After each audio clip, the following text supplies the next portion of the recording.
What's going on, guys? Riddlebox with Gencon Games, and joining me is my fellow teammate Headless Django. How are you doing? I'm doing great. Got a little lunch in me, a little extra energy. I'm good to go. All right, man. So we took a quick lunch break. We are all back and ready to go. Stream is ready, and for all of our viewers with us, surprise, surprise, the guy is still there in the white shirt. So we're super excited about that. So we are going to be waiting for players to get seated and everything squared away. Looks like we're going to be starting off pretty quickly here. So they're doing a great job getting this tournament on board. So we're kind of waiting for people to set up and get engaged. Hashtag white shirt guy. I got to find out who this guy is. We got to find out who he is. And just give him a big hug and tell him he's awesome. Because this guy's a grinder, too. I mean, he's really been over. Who do we have on the left? I see a beard. All right, here we go. So we're going to switch over to the live cam. The Luke Matt. Very nice, Luke Matt. All right. And that looks like honestly sarcastic on the right. Yes, it does. All right. Well, that can't be but a handful. That's not.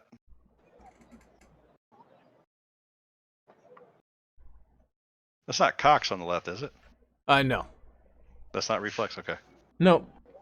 I know. Very similar. But I think he's actually wearing a Hyperloop shirt. Yeah. So. I think he is too. Yeah, I definitely don't think that's him. All right. Droids versus Raylo. So hey everybody, welcome back. Again, Ashton with Gencon Games. Make sure to check us out on YouTube. If you guys have not seen our content, please check it out. If you like it, comment, subscribe, go through some of our videos. They're fun, entertaining, some competitive and casual. And of course, we have a Twitch channel that we'll be also doing more streams on here, and we do live streams on TTS as well. We're also the gentlemen that help you with different things with TTS, so look us up and check us out. So again, we are commentating over a stream hosted by the Hyperloops and sponsored by Surly Good Designs, which is the company who is putting out and producing these giant streaming tokens you're going to see today. So for anyone joining us, that's our introduction, and we're ready to watch some good high-level competitive Destiny. Yeah, both of these guys should be 3-0 coming to the table. Yes. All right, or I'm sorry, 4-0. 4-0 coming to the table. 4-0 coming. Oh, and we're getting peaks. So now, there we go. Cams are in full effect. Here we go. That's what I'm talking about. I'm just glad that Joe Cologne actually shaved. If you've seen any of his vlogs, bro, he's looking rough. Thank God. Who is Beard Man? I don't know who Beard Man is, so if anybody knows. Not a lot of people have that mat, so he can only be one of a few people, right? Always love watching Joe play, so this is going to be cool. We got psyched out on the first setup for the stream, so now we actually get to see what's going on. Max confusion. So Joe is on the left, his hand cam is on the left, and on the right we have Mr. Beardman. So what do we have here? If it doesn't land in this dice tray, you want to count it or not? If it lands flat. So you're just asking if we count only if it lands in the dice tray. Thanks, Inception. I had it backwards. You could have lost to the Ewoks. We're going to take it. All right. Joe wins the roll-off. Lex to take them shields. All right. All right. Which, if you're just joining us, are the coasters that just got sat down on the table, so that we can all see them nicely. Yeah, Surly Good Designs. Yes.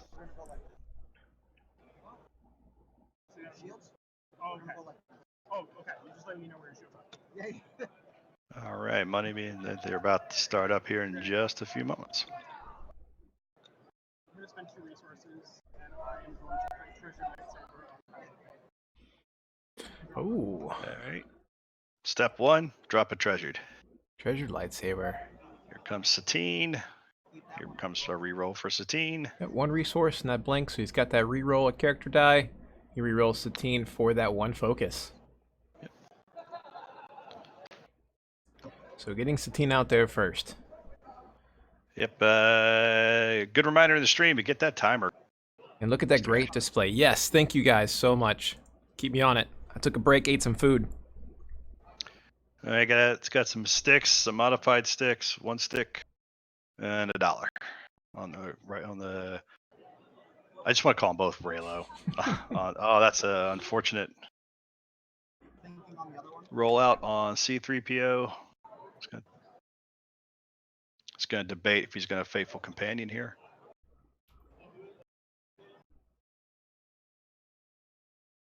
I won't do.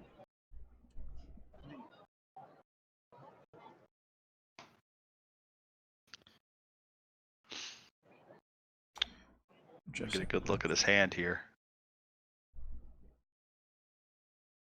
I'll do 3 damage to Satine.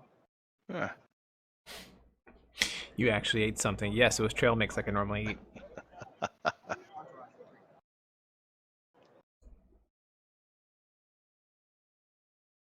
Luke's protection.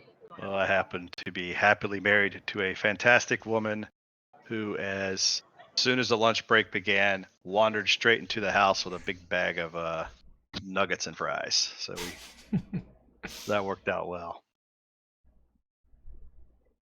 All right, there goes the entourage. Look at the hand, man. Crate speeder. You have the entourage. It's got It's dagger that and mortis blank. in there too. Yes.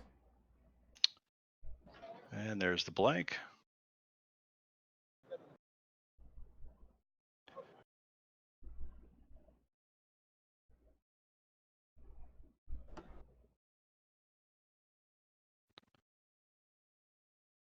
So Luke's protection for shield.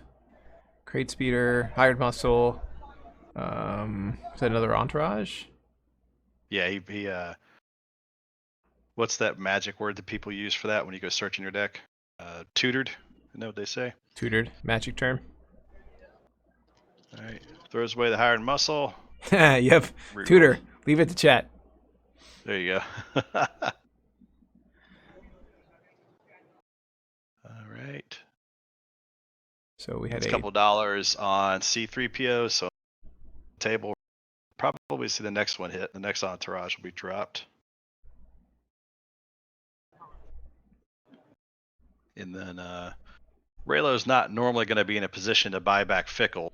Those may be starting to see some play here in a minute as well.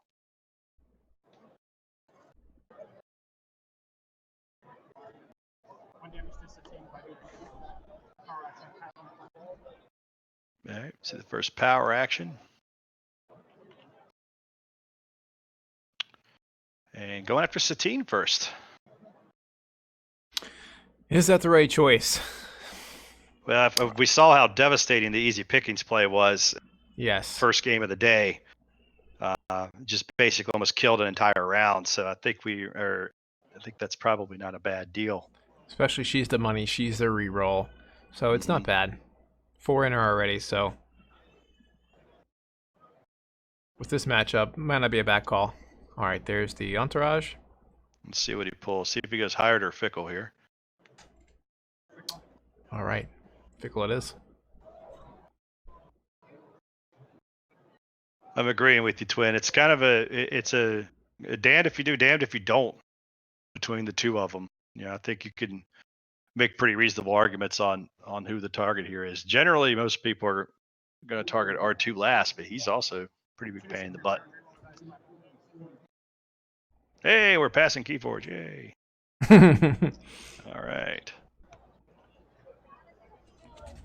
Get a reroll on the Kylo for the 1. Is that the Comes 1 other or is that the 2? entourage. I think that's the 2. It's the 2 melee. dollars.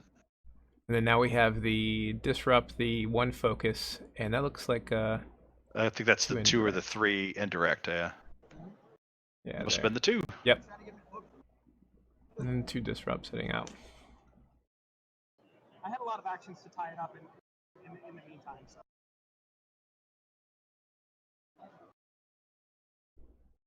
All right. Yeah, that's a good point. You're gonna have a lot of things that easy pickings can be online with Raylo.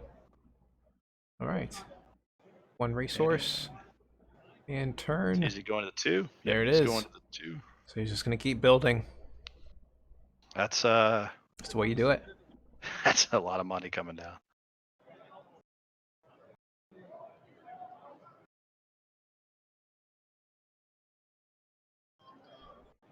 It's one of the areas where the Droids deck shines.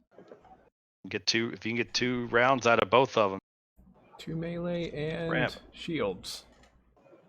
And a pile of money.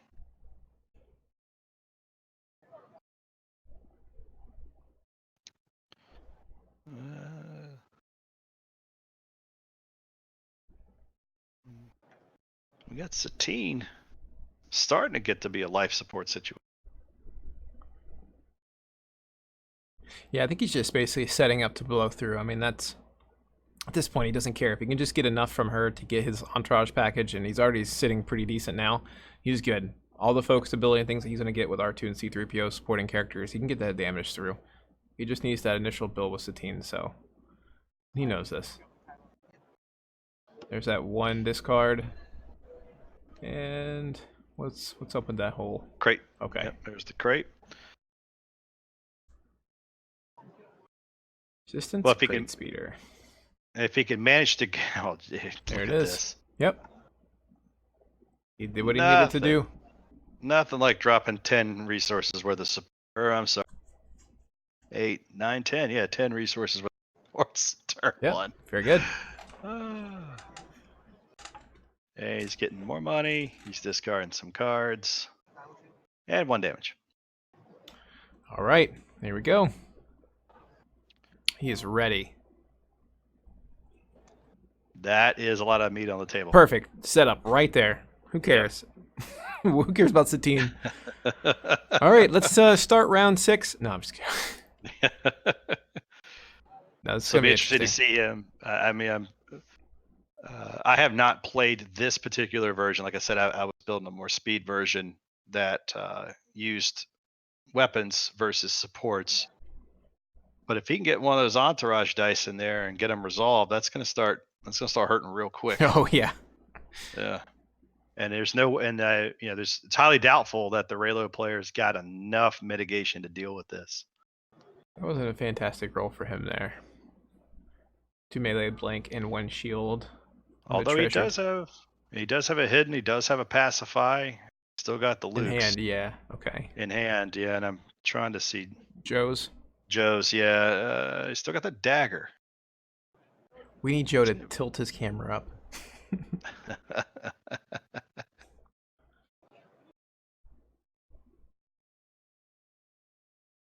So he's gonna just keep going for the build. Force the damage into that character. I mean, Yep. okay. Focus in the blank. All right. Yep. Yeah, he pretty much just did that to force him to use the damage. Right. Of course. Still got his 2 droids.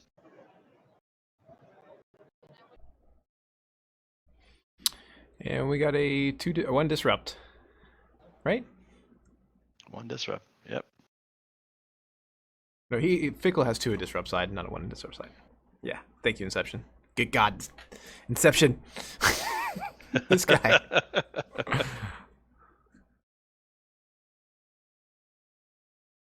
Hidden motive in range. Hidden motive. Called the guns. Got the guns. Oh, now we can see his hand a little bit here. He's got a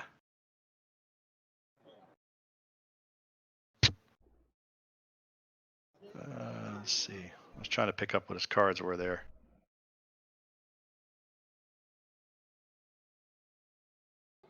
No, our goal is to beat Inception before he puts his comment. Got to. That's what I thought it was. I There's saw an that entourage. attunement. You know, it's not a typical card you see over here in the Raylo player's hand. Can't tell if that's the 2 or 3 indirect there on the entourage.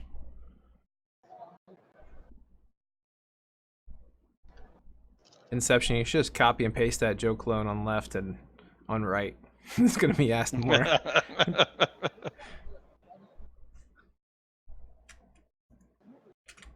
Ray with sticks. Yeah, we're calling him Beard Man. There's the beguile play. Reroll. Reroll. All right. Reroll to blank. That's about as best you can do there. Yeah.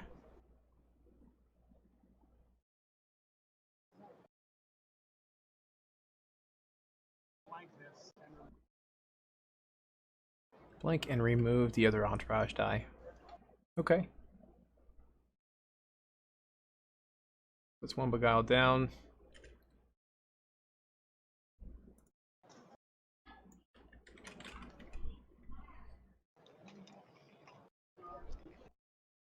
And it's always the always thematic C3PO with a LS1 cannon. Feels Takes the appropriate. puck. I don't even know how he'd hold it, but Well, that brings the attunement online. There it And is. yeah,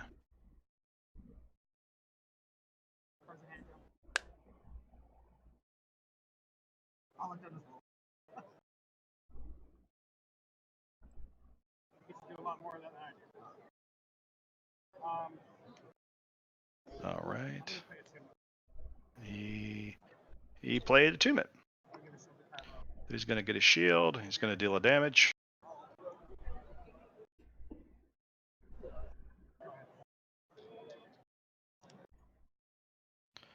That shield will turn into another damage. so you have a 1 disrupt, 1 resource, 1 focus.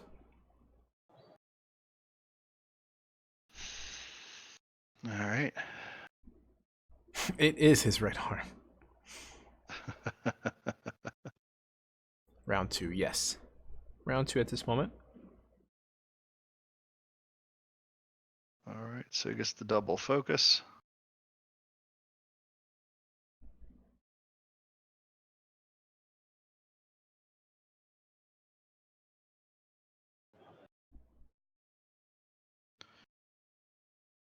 Yes, round 5 of event, round 2 of the game. That's correct. All right. So he's choosing to. Yep. Tap Faithful. I think he won. 2 damage there Deals on 3. Kylo. After after removing the shield, 3 total. It's like a pacify in hand there. This might get a On little Beard longer. Man.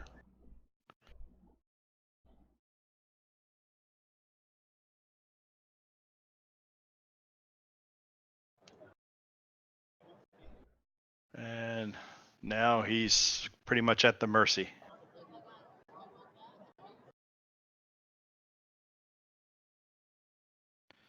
Pacify is not going to do him any. Well, if he lets the Defeated character is Satine. Yes.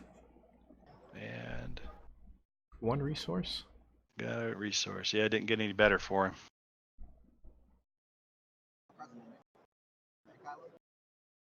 Free to Kylo.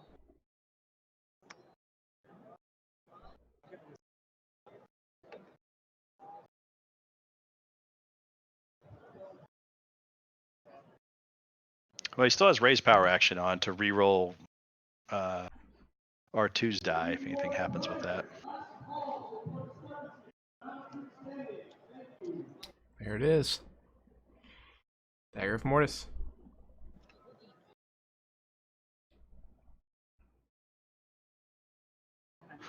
On R2. What's the question?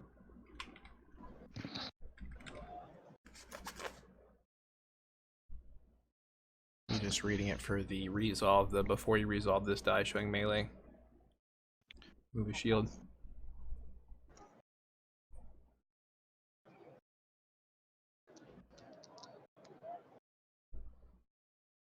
I think they were saying in the stream that when Joe dealt that damage, it should have, because he does have 4 scoundrels out there. Okay, and he only did 3. Was that what was in question? I think he did specifically say 3. I think I heard him say it on the stream. I have that turned all the way down, so I'm going to count on you for that. I wonder if the dagger's a one of for the just for the Raylo match. If he's keeping that in there because he knows that they're going to keep those shields going. So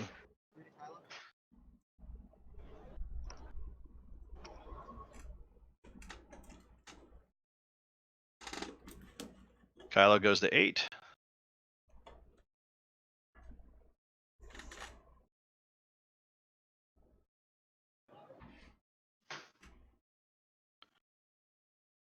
And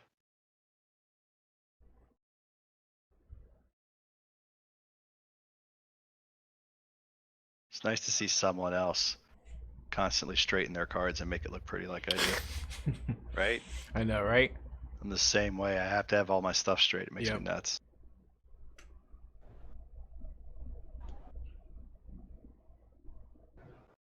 Rerolls gets the 1. Okay. That is 3 a dead melee. Kylo. 3 melee So, total yep. there. And then that goes in. So he's going to steal the shield. You'll steal this. Yep. And then 3 goes in. He's realizing it now. Probably should have put the shield on Ray. I guess it wouldn't have mattered, right? Because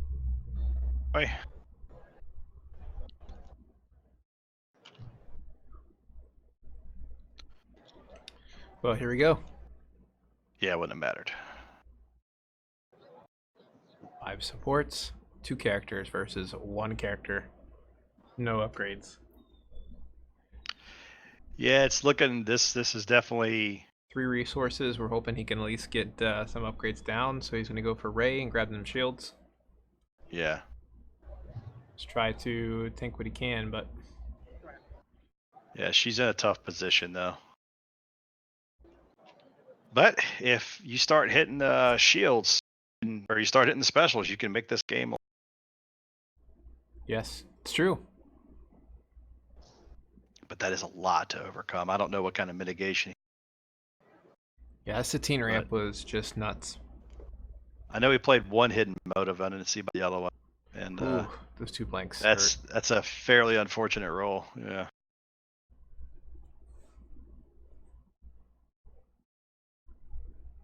I was just about to say if he has easy pickings, it could just about wrap it. Hold on, hold on. Oh, I'm sorry. He's still said, hold on 1 second. He's still thinking about his activation if he. Mm-hmm. Looks like he's going to use the double focus.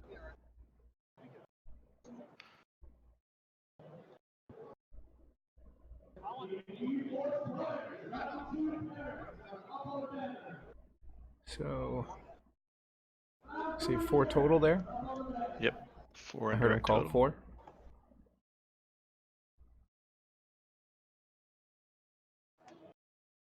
See, it binds.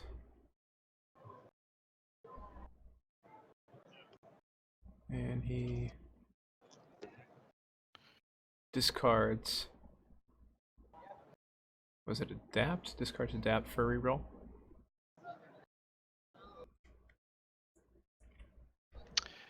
Yep, discard adapt for a reroll. Got some melee, but I don't think Joe's concerned with it at this point. Yeah, no, he's the cat's in the bag for him, I feel. Yeah. But I mean, it could still. I mean, he'd have to really make some bad misplays.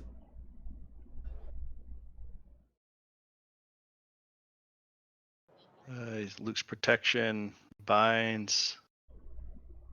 He pulled his polarity a little too late.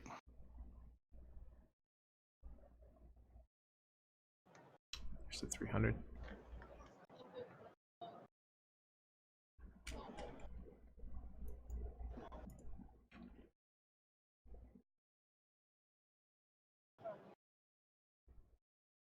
Yeah, I'm loving the whole redeployed weapon concept. It's good.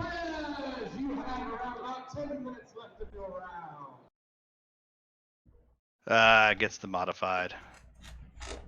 Mm.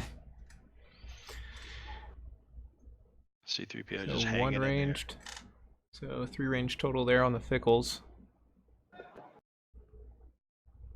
Now 1 resource, 1 shield. And the indirect. Yeah, this is the very slow. Yeah, I think the Relo player knows it. Yeah, this is great against the 2Y Yeah. because you get one off the board and all your indirect throughout the game is just there. Field medic. Okay.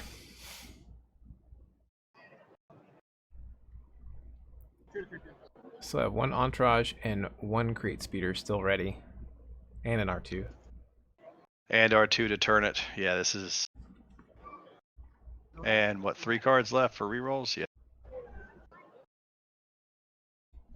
He's just gonna Yeah, maxing out slowly bring damage it everything should in. end this round. Yeah. There's a 2 indirect. Listen, don't go for Satine. Yeah, droids. Droids are the consistency and Satine's the ramp. It's just like I understand why he was thinking to go after Satine. It's just definitely doesn't seem like the choice and did not pay off. It's scary for sure. That first turn was just beautiful. He's looking at what, 5 indirect, 2 melee.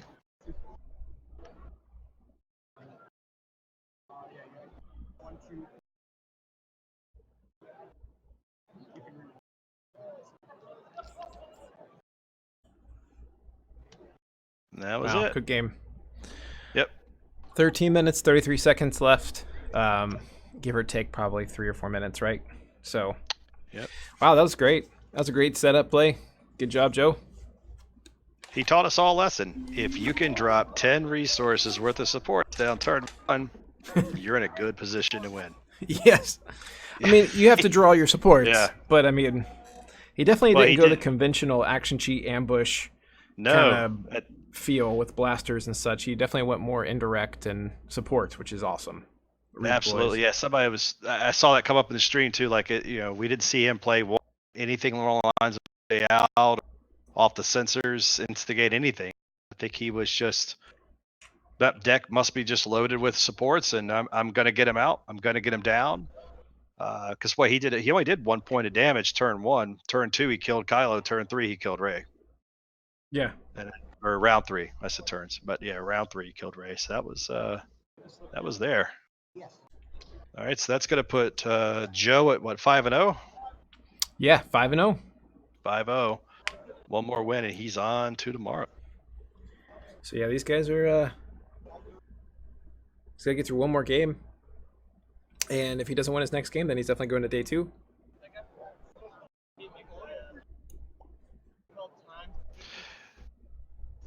Yeah, that was probably one of the most. That was so far, I would say, the most one-sided. We've seen a lot of good, tight, close matches. That one, though, just the ability to ramp so hard turn 1. That was tough to come back from for the Relo player, but good game by both of them. And there we go back to White Shirt Guy and Joe Cologne, ladies and gentlemen. The fantastic duo. At this point, I gotta know what game he's playing. If somebody knows somebody, could just like do a creeper walk by and look and see what he's playing. Yeah, we started the hashtag White Shirt Guy. Yeah, even the lunch break can't move White Shirt Guy. That was awesome. That is commitment. That is great. Okay, so we see some prizes being handed out here. Yeah, there's Ewok backgrounds. I'm not sure if I love it or hate it. I don't know I just think like the background that they've been changing. Hey, where's the bubble wrap, Joe? I don't see the bubble wrap protecting that box. So we're keeping the stream on Joe here. We get to see all different angles with these cameras. It's wonderful. He does pack the classic black backpack. Right? Yep, and his little Hobby Lobby plastic container stores his dice and cards. Somebody needs to go back and freeze frame on that. That might have been something spicy in there. I saw Hans blaster and a lot of blue dice. What was that? Oh my gosh, Loopy 4, White Shirt Guy equals Inception. You know, there's probably so much truth to that, and we don't even know. He's just right there the whole time. Huh. I've always rolled my mats the opposite way.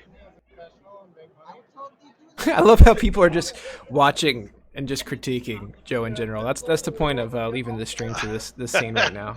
We're I just didn't even see it, but Twin Cities agrees with me. Yeah, I've never my mat like rolled it the other way. Oh yeah, let me tell you guys about Headless Django. This guy is so particular about his mat. Oh my goodness. He don't want you to touch it, draw on it. Hold on 1 second. I'll be right back. Yeah, you guys they wanted to take markers and like sign my mat. I was like, let's sign in my mat. Oh, that's great.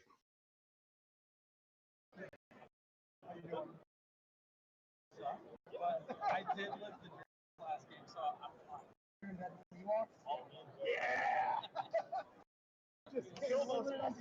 All right, so maybe I need some people in the stream to sign on to let us know. Are you a rubber side out or ink side out roller on the mats?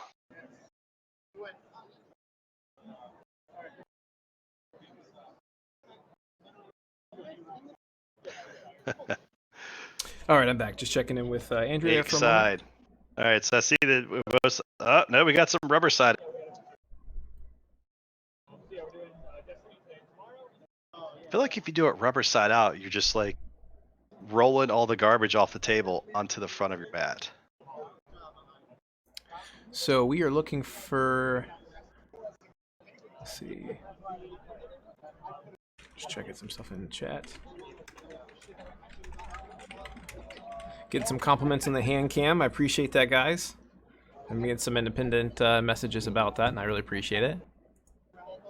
Yeah, we another shout out to the players in the Hyperloops. I'm sure they're in there encouraging everybody to be part of it, but every Hyperloop player that we've had, and Drew earlier from Arrowbrook have been participating in the hand cams. It's again great information for us to have. We get to see high level, high class players, get to see some of their decisions and their decision making when we know what's in their hand. Sure beats out guessing the whole time. Yeah, it does make it tough at some points to be able to see everything, but I think the fact that it's possible, and if you have some of these higher level players, like they understand what people are looking for, so that's super appreciated. So thank you guys for that. When you guys go back and watch the stream and the videos, so and everybody else, again, thank you so much for joining us. We're at 236 viewers. I want to give a shout out to our team, Jackalman Games. Make sure you guys check out our YouTube channel, Twitch, Facebook. We do a lot of neat interactive content there. We do live streams on TTS. We make custom content for TTS, and also do things with Twitch streams and more in real life gameplay like the table I designed here with the point of view hand cams. So there's some stuff on there for you guys, and we have a lot of things coming down the pipeline after this event, so we're super excited for that. And also launching a new website here in the next about a few weeks to a month. We'll have that out. So, and again, the special announcement is for Surly Good Designs. They have the awesome oversized tokens you guys have been seeing on stream. 15% off if you use the coupon code LOOPS, and free shipping in the US for order over $35. So we're getting ready to start round 6 here shortly, and we roughly have about 143, 146 players from what we've been kind of gathering. Some people dropped after round 3, then there was a guy that was DQ'd. So that's kind of where our total sits now. But again, another big shout out to the Hyperloops for really putting all this stuff together and getting these content creators together to do this commentary. So big clap for them. And thank you guys so much for being so great and kind to us as we commentate. You guys have been awesome as well. Absolutely. Remember, guys, crotch cam is tomorrow. Today it's the hand cam. Yeah, crotch cam's tomorrow. So if you're looking for that, that is tomorrow for you guys. We'll check the number of viewers in the morning. If it's like 500, We got a problem.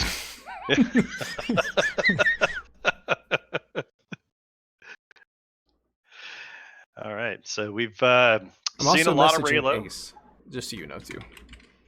Okay. So we are seeing a lot of Raylo today. We've already seen a couple pairs of droids. We got an Afra mirror earlier. It's gonna be fun to see what comes out next. I know a lot of us were pondering that there's probably still some builds out there, maybe some Frankensteins or some home builds that home brews that people have that are gonna show up and maybe give these droids or Raylo a run for its money. We haven't seen it yet. I know that at the onset of the cast today, I had made a not so bold prediction that I thought an Iden Beckett with a good skilled player could make a deep run in this tournament. I still feel like it's got reasonable shots against everybody that's out there. I don't feel like it has a super bad matchup, and it's got the ability to spike a droid turn 1, without them being able to react to it. So if anybody sees one out there and knows how that deck is doing as well, I'd be pretty interested in that. We thought we might see some Beckett Towsons out in the field. We haven't had any come to stream yet. I'll be very interested in seeing some more about the deck breakdowns later on. There was some speculations that some people might be brave enough to bring Mace and the new Admiral build in that capacity, or maybe some of the other Afra variants, including the Grievous. But we will be pulling you back to the game here in just a few moments. I did message out to Ace, which should be joining us here shortly. Just waiting for a reply back. His goal was to be here sometime around 3. So I have an additional person joining us today to kind of take some of the pressure, give our voice a rest for a little while. I also did put on the stream round 6 starting soon. So people that are joining, they know that we haven't gone through round 6, that we're waiting to start round 6. So that Did way you just that's have us both? Did you just have us both muted? No. Okay. Am No, I I think muted they now can. for the stream? I can hear you good. No, for the stream. No, not for the stream. Let me check. Oh, yeah, they can hear me. Okay, cool. Yeah. It's like we're talking to a bunch of robots. It's like, are they even real people? Do we know? I just thought you had muted me when you said you were. So I was like, all right, never mind. I was going on and on about what I thought was going to be some meta calls and decks and everything else. And No, I was you weren't like, muted. Oh, okay, good. Because that was gold when I was just spitting there. No.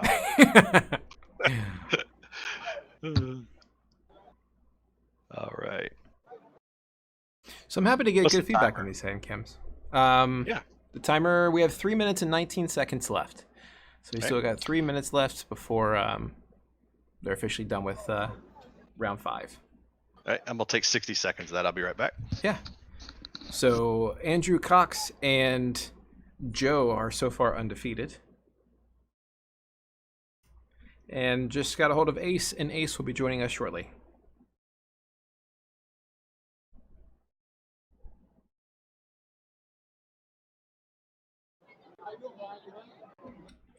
We're all Russian bots. I actually believe that. That's probably just talking to myself here. You know, there's not 214 people listening. It's just solid numbers and letters. Out of the loops, I think just 2 undefeated that I've heard back. Inception, the Magic 8 Ball. I'm sure he's got the scoopity scoop.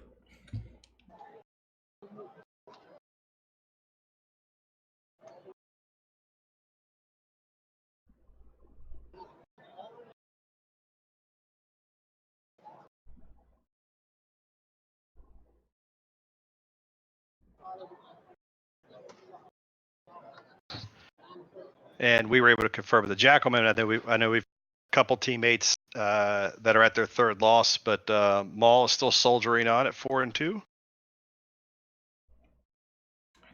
Yeah, so he's... Yes, I believe right now, I think he is...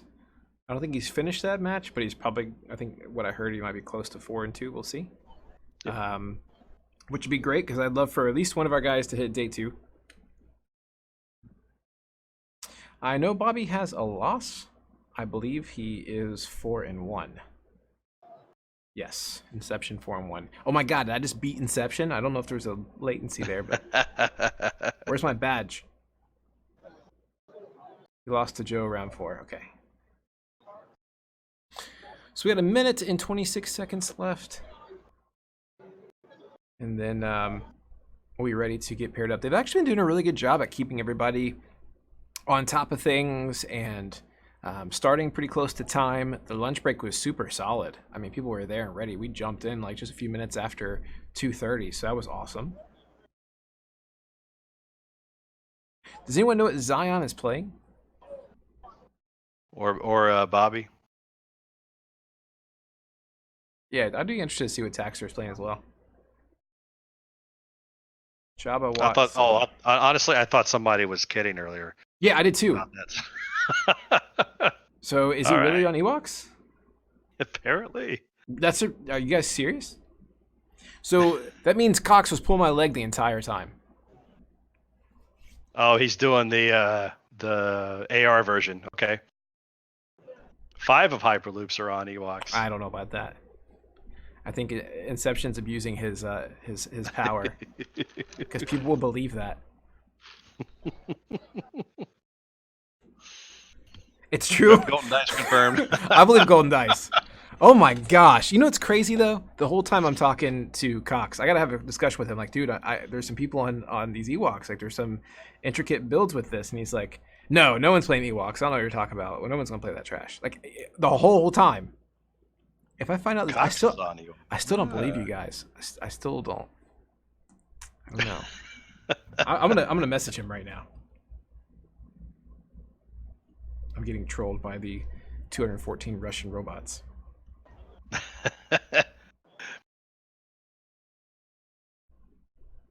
Chiefly by this Inception character. He's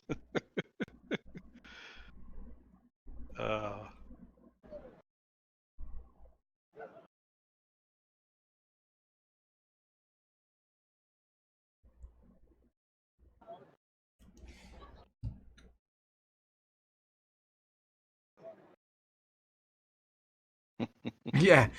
So many Ewoks, why haven't we seen on the stream? Which I'm surprised we haven't, unless they're just tanking.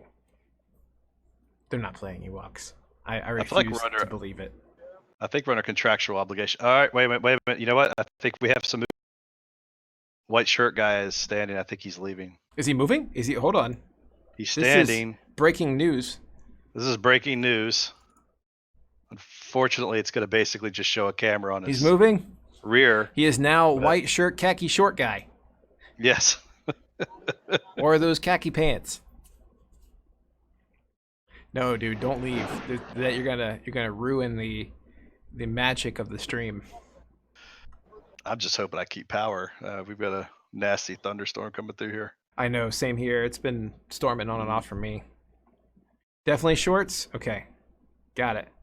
Definitely shorts. Bye, white shirt guy. No! He's just... we loved you so. He'll be back. He'll be back. Look at him, walking in the distance. See, look, Maybe. he's circling around. He's literally making a circle. I still want to know what he's playing. This guy's become the Where's Waldo of Gencon. He's allowed to pee. No, he's not. Mythical beings don't urinate. White shirt guy is mythical being.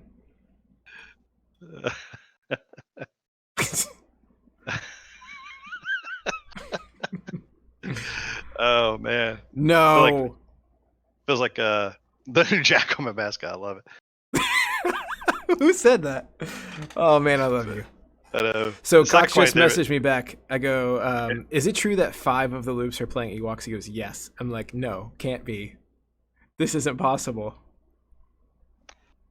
He's a pretty straight shooter. I'm gonna go with yes, but oh man, that's too much. Yeah, we're gonna. I feel like that movie Basketball when Bob Costas and Al Michaels are like, it's now the 6th month of playoffs. Their ties are all undone and they're disheveled, still trying to call the games. I honestly don't know if I'm at like this new level of being trolled. I have no idea because now I feel like Cox has the opportunity of trolling me. I need pictures, people.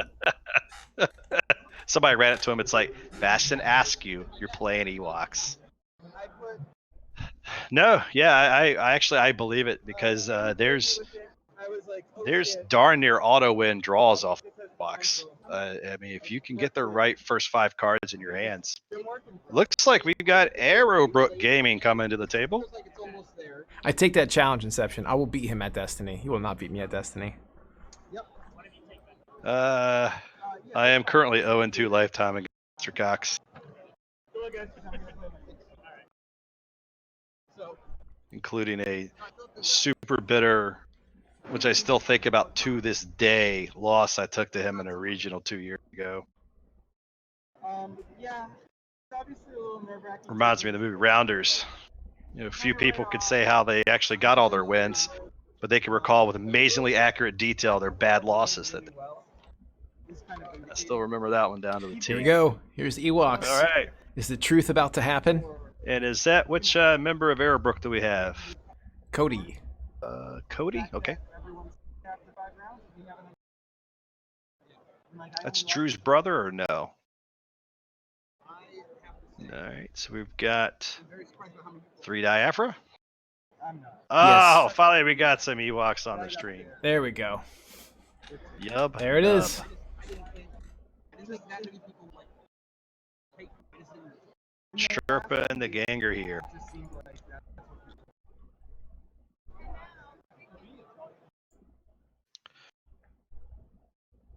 Watch I the always magic knew- happen.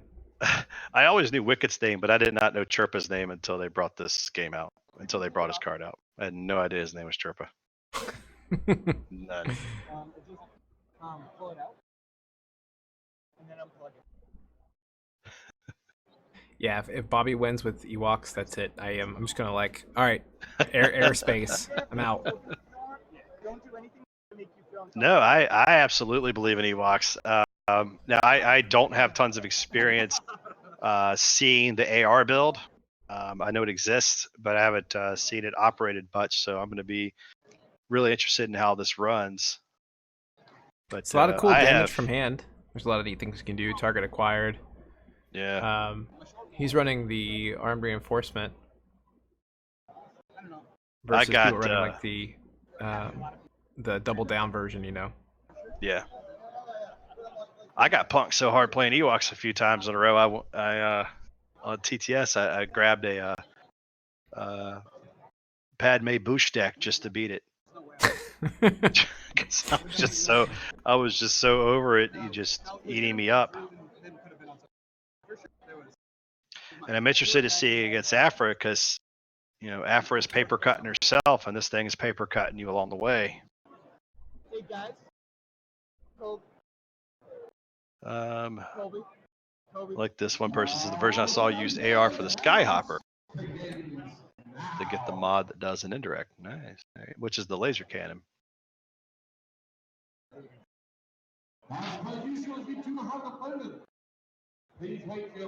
Yeah, this might be an uphill climb for the Afra player, but they had to have. I'm certain they would have planned this out. So we have one hand cam available to us. Looks like Cody disabled it, so just more comfortable for him, which is fine. So you're just gonna see his palm there for a little bit. Okay. All they do is basically unplug it and set it on the floor, right? Yep. They unplug it, put it on the table, they're good, and then we just simply plug it back in between next stream. So Yep. we have one player that cares not to play with it at this point, so we won't be able to see much of his hands. So we'll have to really pay attention.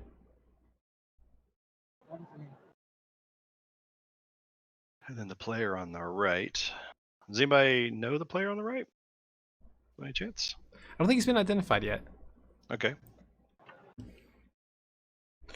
And I'm wondering if Ace is joining us soon. I believe he may be. I should be ready. Can you hear me? Hey, what's up, buddy? Hey. Hey, man. What's Say- up? Say hello to 252 viewers. Dang, that's a lot. What's up, viewers? We had How you like guys doing? a little over 300. So if you can Sick. see the chat, you have to go to the Twitch stream.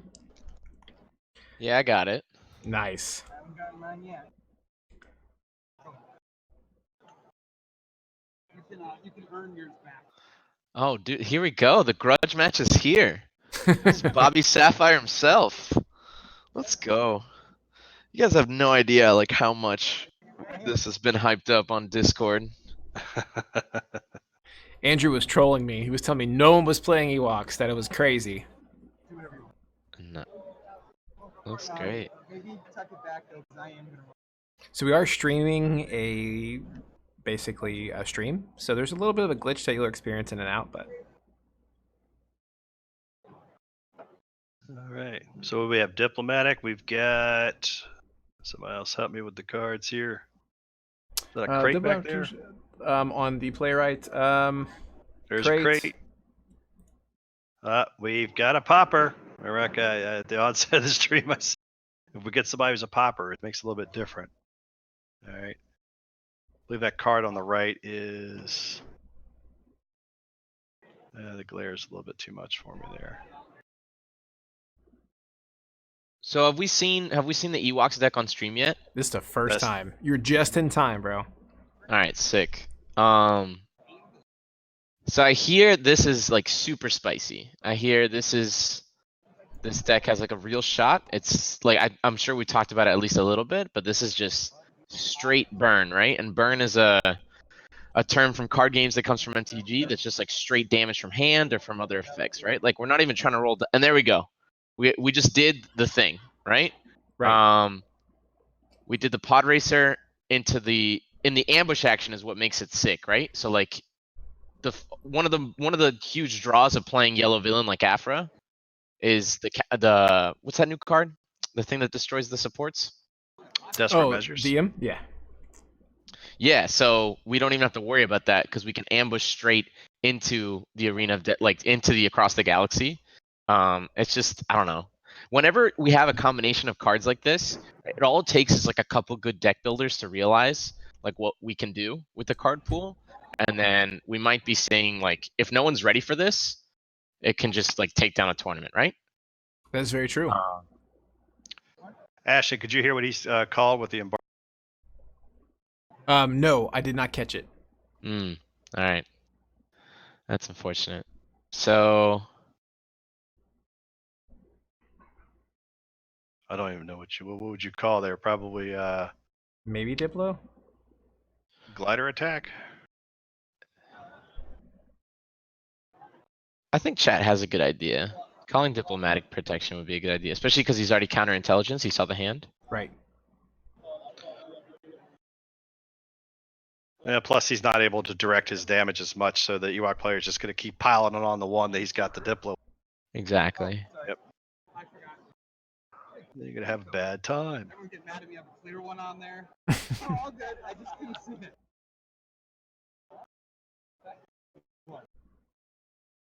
And Andres, I think we incorrectly said you're still in the Orlando area, or are you out? So I just moved. I Okay. was in Orlando for school, so I did go to your guys' Jackal Hunt event. That was a great event, by the way. Thank I had you. a ton of fun. I remember. But I just recently moved to Seattle for work. So if I can actually plug the new guys I'm playing with, they're called the Cloud City Rollers. They do some content group and they're organized in and around the Seattle area. And it's really cool. They're not like tied to any one store. They jump around to different like board game cafes and stores, and they've been very, very welcoming, very, That's very cool. friendly. If I could give a shout out to those guys, they had a GQ right after Atlanta. I was gonna originally go out to both, but I happened to miss it. But I don't know. It's a good time. There's still Destiny over here on the West Coast, but it's cool being able to tune in with you guys and also like keep up with what's going on in Gencon. But like keeping up with the game, looks like so Cody, also known as Manson, right? ABG on the left. He's Yes. on plan, right? He's got his 000. Yep. That's like one of the most important cards in the Afra deck. But Mike also like we're on the arena of death, right? So like the burn plan is alive. So I'm not too familiar with how this matchup goes. I want to say because Afra's mostly indirect as well, and we have what is that 6 bodies on the table. Yeah. Yeah. I like that, right? Where yeah, this other deck is also just straight indirect, but oh man, that's just the best side on the crate speeder round 1. Oh, okay, never mind. So we're fully loaded on the left. Yep. We had Yep. 000, BT, and tech team. So Yeah, from he's here on out, sitting it real definitely good. gets scary. One disrupt, one resource. And he has no resources currently, Bobby, at this moment, right? I don't see no giant coasters. Ooh, catch from No. Cody.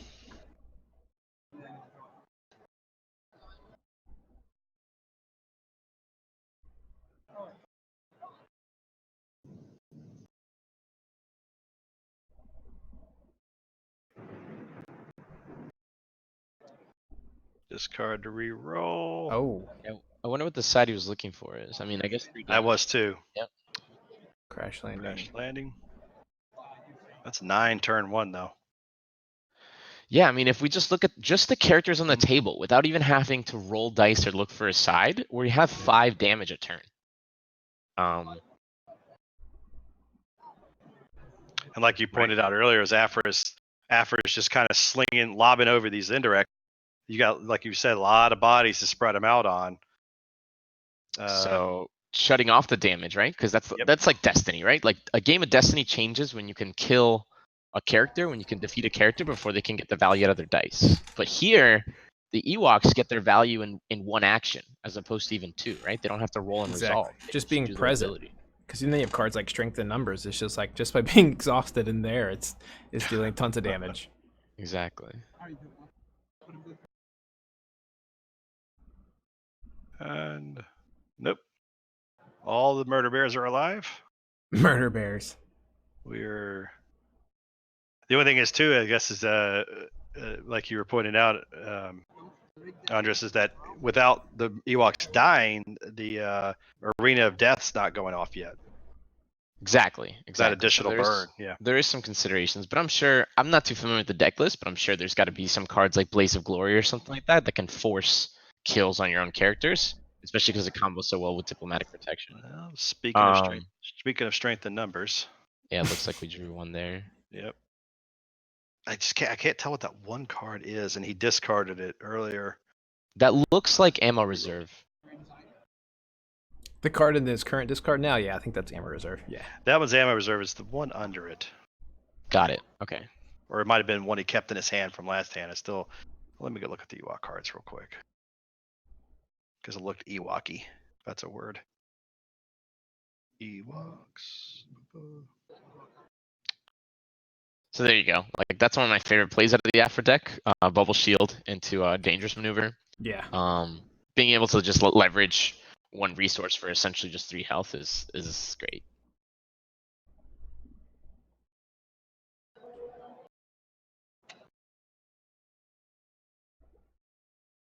Wow, another tech team for 1. Yeah. And there's that Ewok activation. Pretty sure it's Glider Attack in his hand. Okay. Don't swear by it, but And 1 Disrupt. Yes. BT.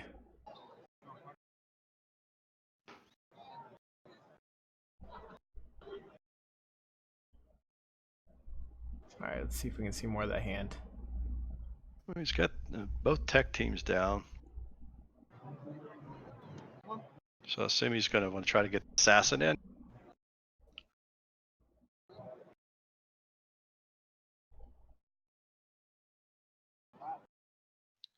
But I can't tell. I'm trying to... So I guess with what's going on in the players' heads, I think Mike's deck has to be pretty straightforward, right? Like you're mostly going to be non-interactive and you're just racing to just throw out all the damage and all the tricks, right? And just maybe you need resources to play the cards to deal damage. So I guess that's why Manton decided to disrupt there. Because if you're playing the burn deck, right, the resources that you need to cause the damage aren't going to be from dice; they're going to be from events. So if he keeps up this plan of being able to like possibly mitigate, the 3 dice that we have on the table, and then just continuously resolve disrupts while Cody's resolving dice, he might be able to just like get some momentum and make something happen. But this is, one of the huge benefits of Crate is that Crate can just get 2 resources all of a sudden. So that BT die that could have done another, 2 or 3, possibly killed an Ewok, now essentially did very little. When he did, by killing like you just said, by killing the resource, there's the Glider Attack.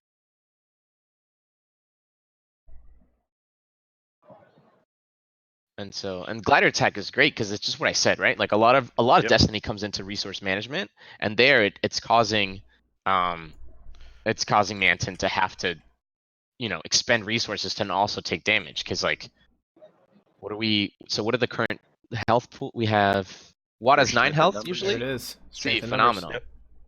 Yeah, I was gonna say when he hid mode of the Crate Speeder, he took him from 1 to 3 resources. And that was the only way he was able to pay because he happened to hit the resource when he re-rolled course, it. So yes. that was a fortuitous re-roll. For sure. Yeah, that's one of the plays that like I think is really worth talking about with motive, right? It's like a lot of people default to naming the side that has the most die sides to try and get the highest percentage chance to get the die off the table. But there's so many chances where that 1 in 6 is the one that closes the game. Yeah. So What's worse higher for you? percentage or the one that's gonna close it out, right?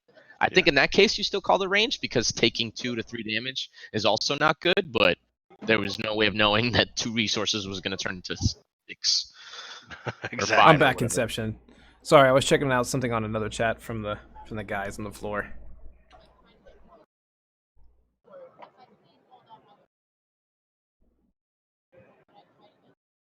Why didn't he target acquired Afra? I don't think that we care. I think we're just going Yep. for a full board wipe, and we're just counting up to whole health total. That resource can turn into, like, let's say we draw another strength of numbers next round, like that can turn into the second strength of numbers that we no longer have to find the resource for, is my thinking at this point, because what is it? Afra has 3 health left, Watt has 2, and the center has 2. Yeah. There's only Uh, 7 health left, right? That's 7, and we Yep. still have, like, because nothing's died on that side, we still have 5 free damage. It's going to take us 5 actions to do so, but there's still 5 damage on that side of the table. Yeah, You might, Clark's and like essentially you dead. said, even if he doesn't get off even if it goes 3 actions and they kill 2, well, there you still got 2 from the arena of death. Exactly. I wonder what the mirror of this would look like. Huh. That's interesting. Yeah. Yeah. Burn dex mirrors tend to be, I don't want to say just cards, like what cards come off the top, but it could be. I wonder It's if there's pretty some close sort of to it. tricks, like, because if you have the pod racer and it's rolling disrupts, or you have some way to affect your opponent's like economy in terms of cards or money, you could possibly slow down. But it's definitely, I don't know. I'd have to see it on the table.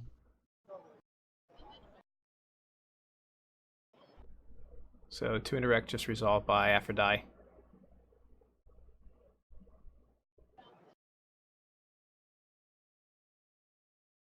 Interesting that we're prioritizing putting damage on the trooper, just because there are 2 Oh, it could be kind of baiting into turning on arena, right? Because we have the Ewoks in the Yep. back that if you put 1, you don't die to a single die. Interesting. I can't imagine there's much spot red in there. What's spot red? Yeah, I don't think so. Yeah. And again, like I said, I think we're past the point of the direct damaging matter. I think we're just going Yeah. for a kill all at once. All right. I think he's debating, do I even want to bother removing this? Well, he's got no Exactly. money. hmm Yeah, just kill the focus. Yeah. Because that would have been one daddy. Well, that would have been the Hoth the trooper and 1 Ewok. Yeah, it could have been 4. Instead, it's gonna Or turn Trooper. just into 2. Right. Mhm.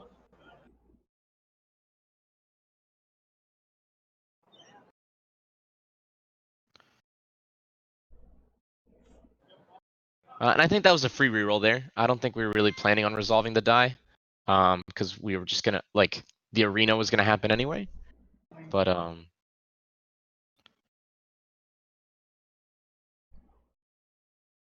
I guess the only danger in re-rolling. Well, I guess he had to re-roll. You can't leave it to passing.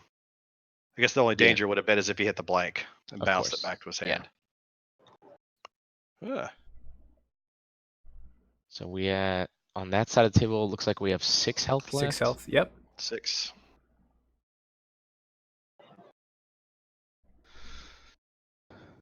Wonder if he's running a squad.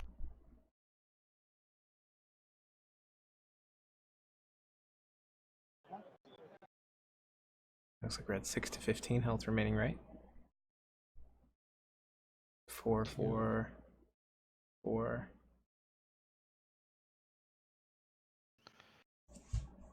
So is it possible that Fantasy Flight knew what they were doing when they came up When they came up with the what? with the Ewok related prizes? Oh. Is there some kind of evil genius in a back room? I knew all. I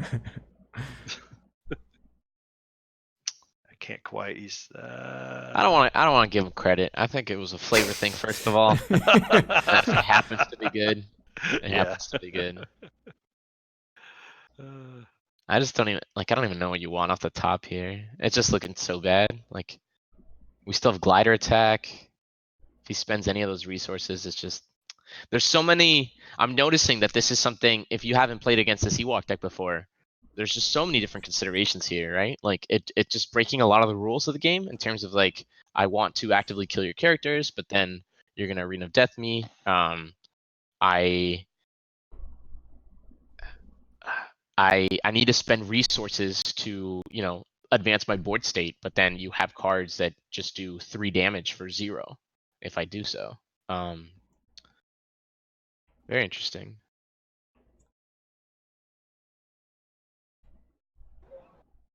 I just got a graphic sent to me. Somebody put it on the Facebooks that 25% is Droids, about 7% is Raylo, which, you know, like I said, we had an odd sample size stream. Diceless, which I'm assuming they mean by Ewoks, is about 15%. Then Okay. Afra at about 12. Afra's at 12? I think what they did was they just counted Afra, the character, and not necessarily, you know, what all the variants that people would have brought. But yeah, Of about course. 12% of the field. Yeah. Okay. I'm surprised it's just more popular than Raylo, I think. So, I mean, historically, if we look at just card prices, people love their blue cards and people love their theme.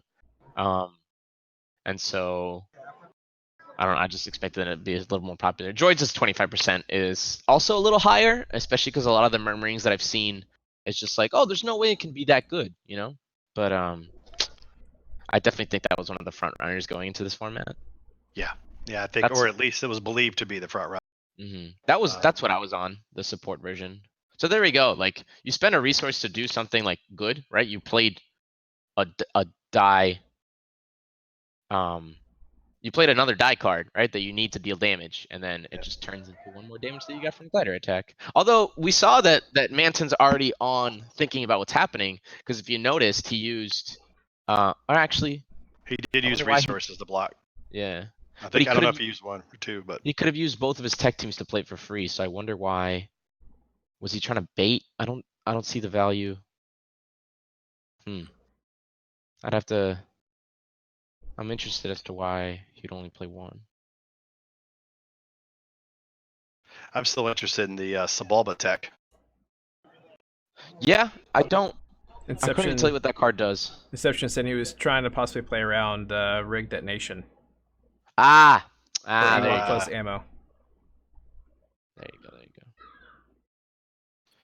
For sure. Ewok and claim. Golden dice. Yep. That's exactly right. Ewok and claim. There you go. It's a new version of Planetary Uprising. I'll just claim and kill you. Yeah.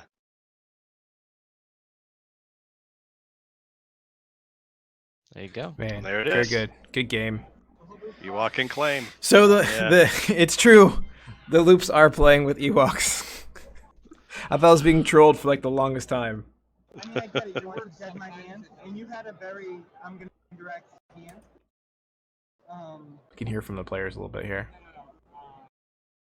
Well, the inclusion of the, you know, obviously when Ewoks spoiled, people start looking at things in a vacuum, and they're like, "Oh, let me run Gungan. You know, I need the red in there." And unfortunately, people's first thoughts can dominate. You really dominate what you're thinking, and you know, you get stuck on that Gungan.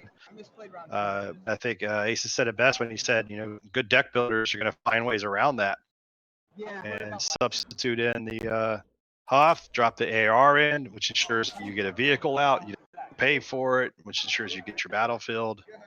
Yeah, and anytime you can deal damage without them being able to do anything other than killing the character to prevent it, it's that nice burn pile that he just, you keep throwing wood on top of and just keep burning it more and more. Yeah. So it's a good idea. I mean, people knew something was there, but it takes good deck builders, again, like what Ace said, to really pull the most potential out of it, and that was really entertaining to watch.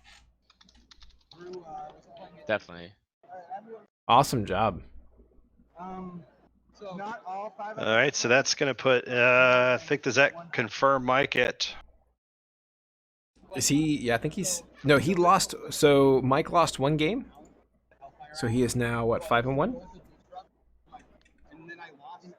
I believe that is correct.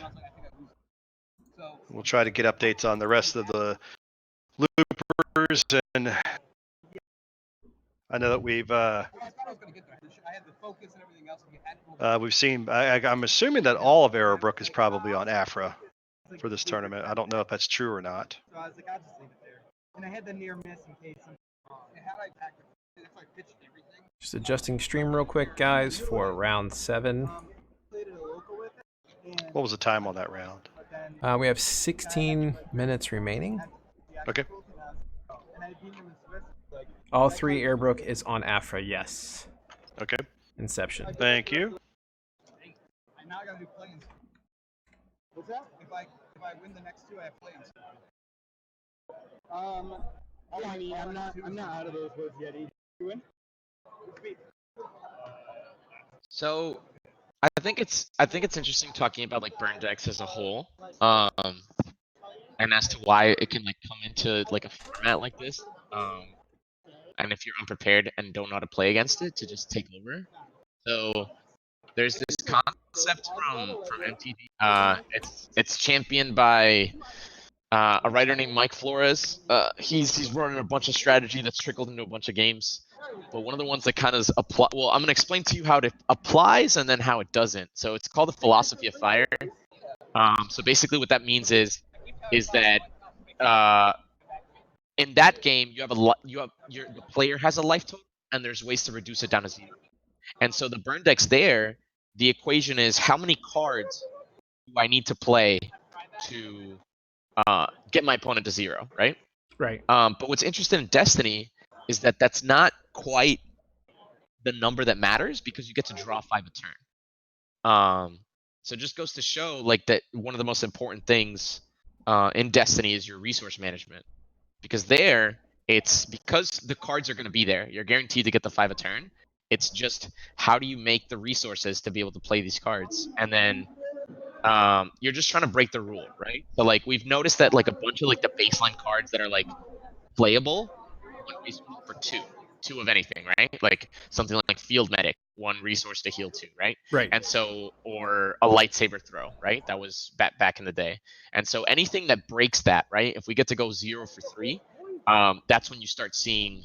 That's when I think you need to start taking it seriously and looking at what it means, right? And so then I think glider attack and similar cards are like strength in numbers, right? 2 for 5, 0 for 3. When you get enough of those cards, that's when, or I guess Arena of Death, right? Arena of Death can also be a 0 for 3. That's when if you start putting enough of those together and you break the resource curve of the game, that's when a deck like this becomes like playable. Now, how do you beat it? I don't know. It seems like if there's a deck that exists that can do shields and disrupt, you'd have a good chance. But if I recall correctly, that's not really how die sides shake out. Like shield sides we see really on the heroes side.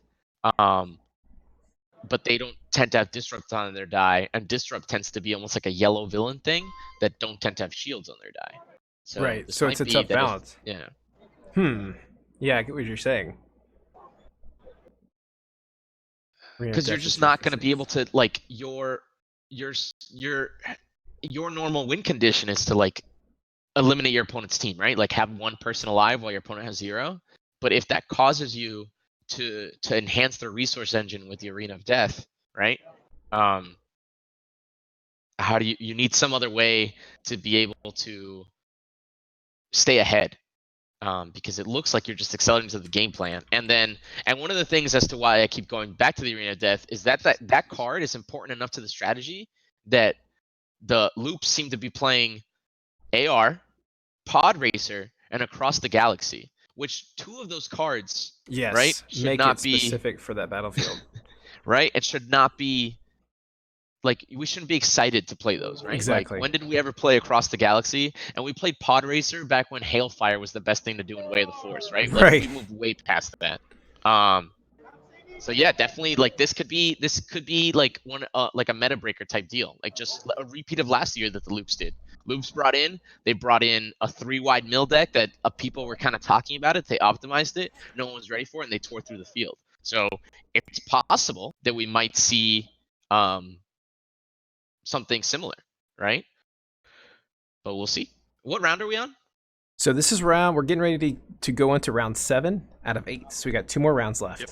2 more. Okay, cool. So day Be 2 is going to be funny. really interesting to see how these Yes. best 2 out of 3 matches go. We're going to really be able to see the test. See how many of these Ewok decks make the top cut and get people screaming for nerfs. Nerf Nerf Ewoks, nerf the pod racer. Yeah, the pod racer trick with ARs and with across the galaxy is really cute. That's a wicked smart way just to get your battlefield every time. You just need $1. You need $1 in the card. That's it. Keeping up with chat. So what do we do if diceless characters take it all? I mean, that's Or a good storage question. gets easier. We're starting to play Magic. That's what happens. Yeah, right. It's It called makes our Magic the storage Gathering. better. We don't have to worry about storing our dice. We could just get binders. Yeah.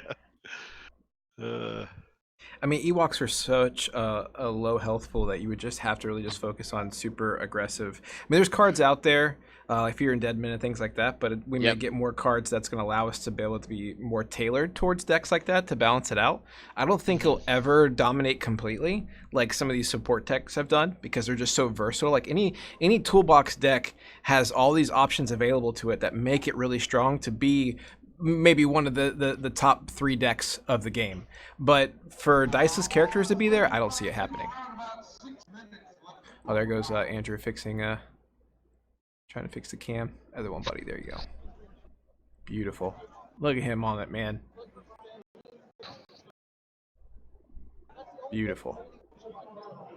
All right, Inception. I'm getting the timer ready, buddy. Still says we got about 10 minutes left, but I'm not gonna let Inception down again. You did charge me with reminding you of that one earlier, and Yeah.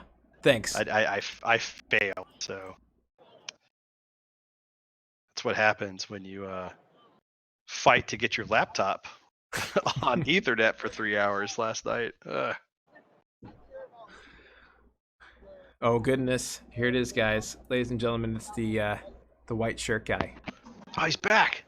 See, He he is got up fired and up. Ewoks played, so I guess that's the Ewok defense. Like these little fuzzy creatures are scared of white t-shirt guy. This guy sits down, no more Ewoks. Oh man. Andrew's like absolutely had to misdirect. Because I kept telling him about the Ewoks.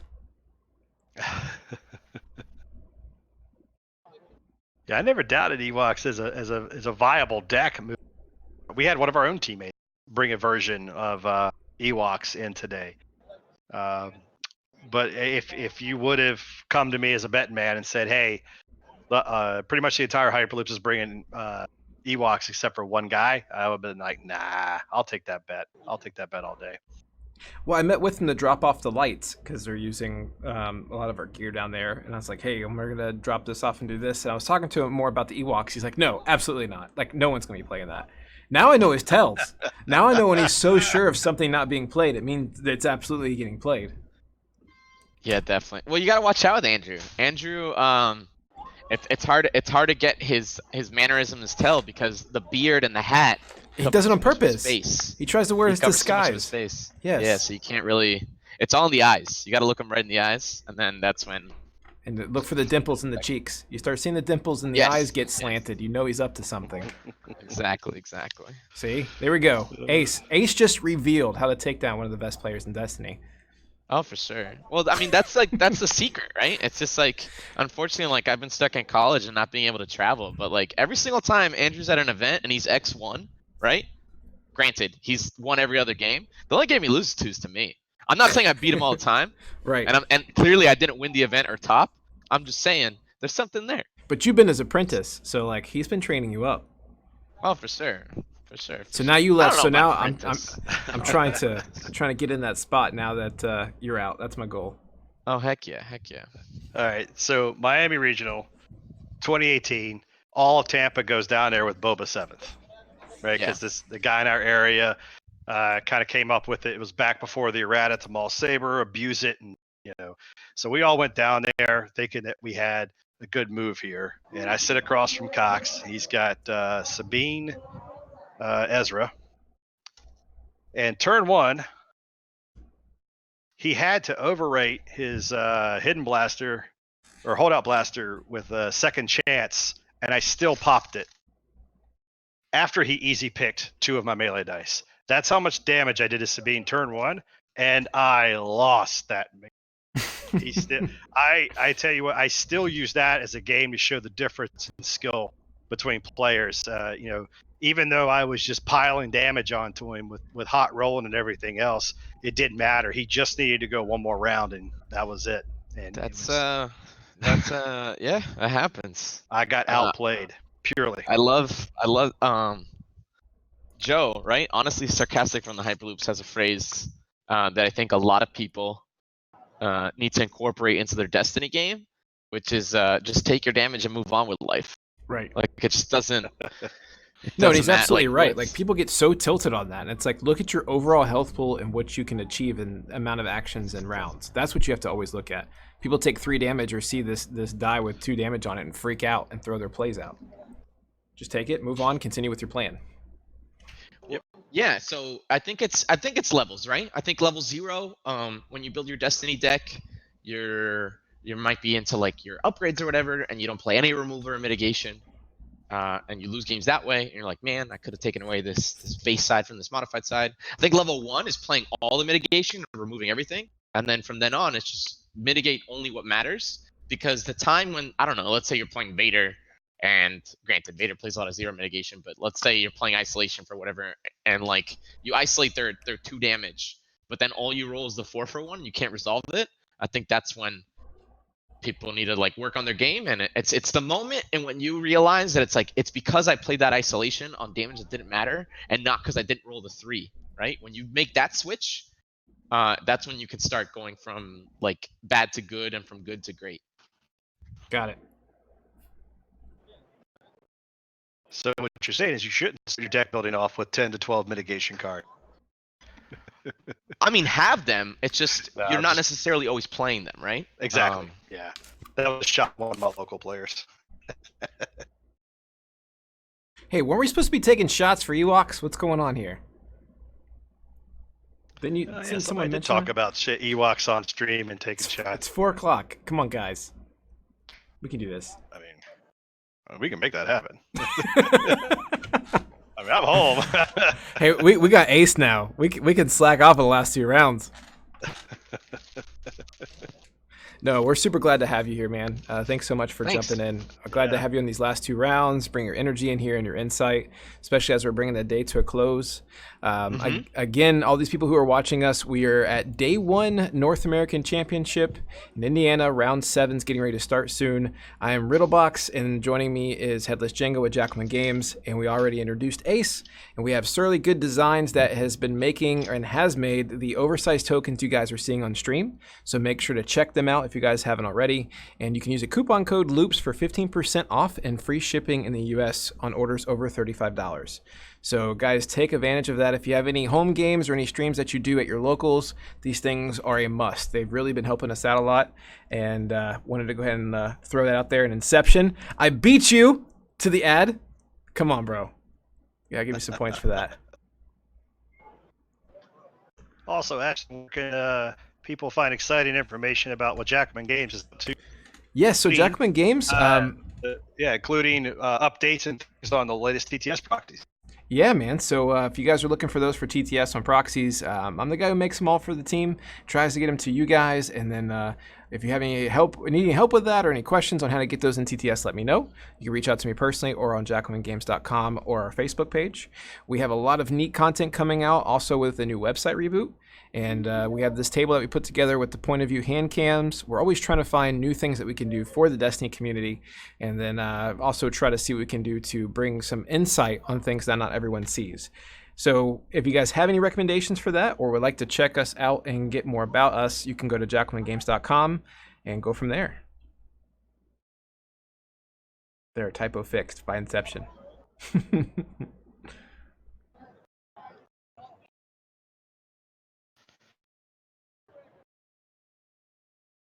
Rufus McDoofus.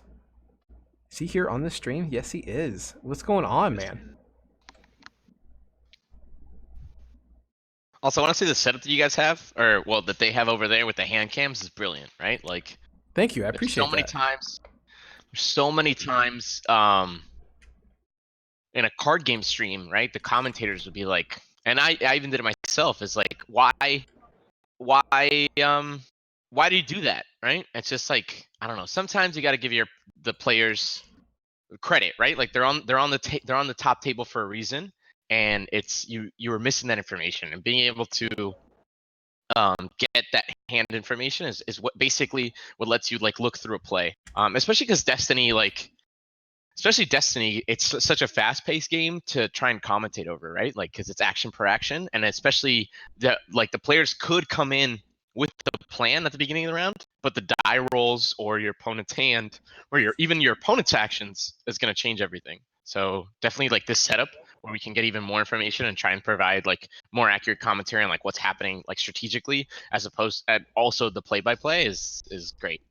Yeah, I'm glad that people like it. I was really nervous. I actually linked just now in chat our YouTube channel. I actually did a video on the table, how it folds up, how it's able to be transported. Because the other issue is I want to bring this to events, and I wanted to showcase this at Gencon with Hyperloops, because they wanted to basically put together some content creators who could run a stream for them.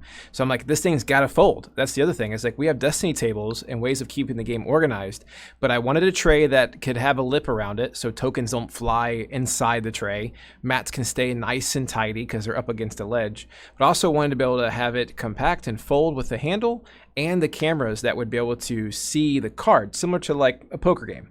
So in the YouTube channel that I've linked there, and I can link it again, it'll show you kind of how I put that table together to kind of get that out there for people. And I mean, we could use this kind of concept for Pokemon or Magic or anything that involves a card game, because like you're saying, the card choices and how they're thinking and how they're reacting to the dice on the field is what makes them a great player, and that's how we can learn. So I'm hoping it continues to be a thing. And this was actually portable enough. I think somebody flew it up in a suitcase, right? Yeah, fit in a suitcase. It's 24 by 36, and it folds in half, 4 inches thick. And it does have 2 dice trays that fold out, like actually slide out. So that way you can keep your tokens in there, everything all nice and tidy, even load it with dice and cards if you choose. But it's that way when you sit down, you open up the trays and everything's together. Do you still have the video up on the site? Or was that on our Facebook? It's on our Facebook. I linked it. So if people want to see it, you can see it.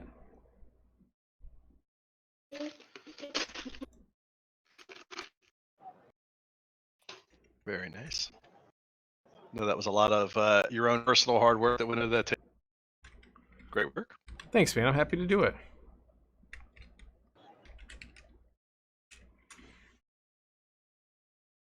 I just think about all the hard work you did on this last night, and I couldn't get my computer.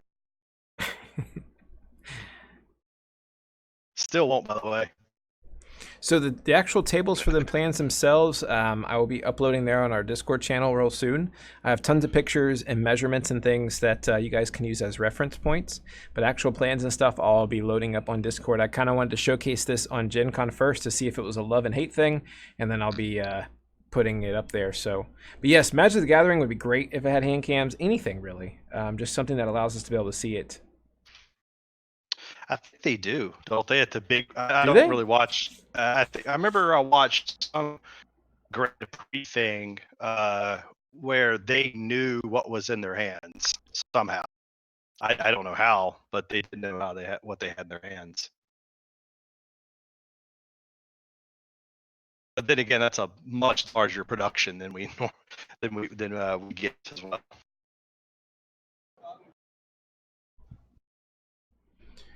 So I think we'll be getting ready to start here soon. I think we had a little bit of a signal drop there. We're actually running all this at a hotspot, which is pretty crazy.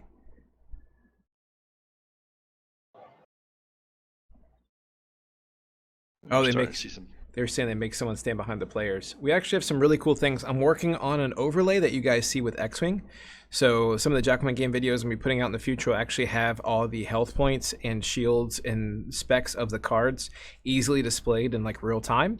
So you'd essentially have like a player that's over the table, then you'd have your judge essentially, and then you could display things very easily on scene. So that's kind of what I spend a lot of my time in, is playing when I can, but mostly working on like new ways of doing stuff as a content creator, as the rest of the team plays TTS, records games, and does their stuff.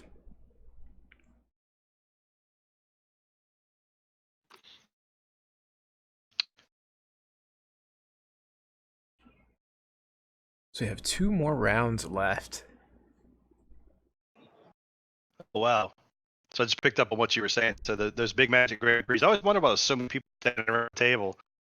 They're literally just looking at the cards and typing them in. That seems low tech for all that production value that they have. Thank you guys so much for your comments. I appreciate it. Ace, you still with us? Yeah, I'm here. There he is. Okay. I'm going to step away for 2 seconds. I will be right back, guys. All right, got it. So what besides like this Ewoks deck, what's another kind of like, have we seen anything else cool on stream? No, we've actually seen Afra decks. We've seen those, Raylo, and Droids. We haven't got much of anything else. Got it. Long So days. yeah, My about memory what we started expected. fuzzy, but yeah, we've had a lot of, which was interesting because that's why when I saw that chart, it said only like 8% of the field was Raylo, but I knew it was a small small sample size that we had at the table. But that was definitely the first Ewoks we've gotten. And it was, I'd love if somebody's out on the floor somewhere, because I thought that the zombies could be one of the weird decks that might catch somebody off guard. But I haven't seen any zombies decks. Yeah, I think the zombies are. Ooh. The zombies are different because as a character themselves, I don't think they're worth bringing. I think it's just Doc of the character.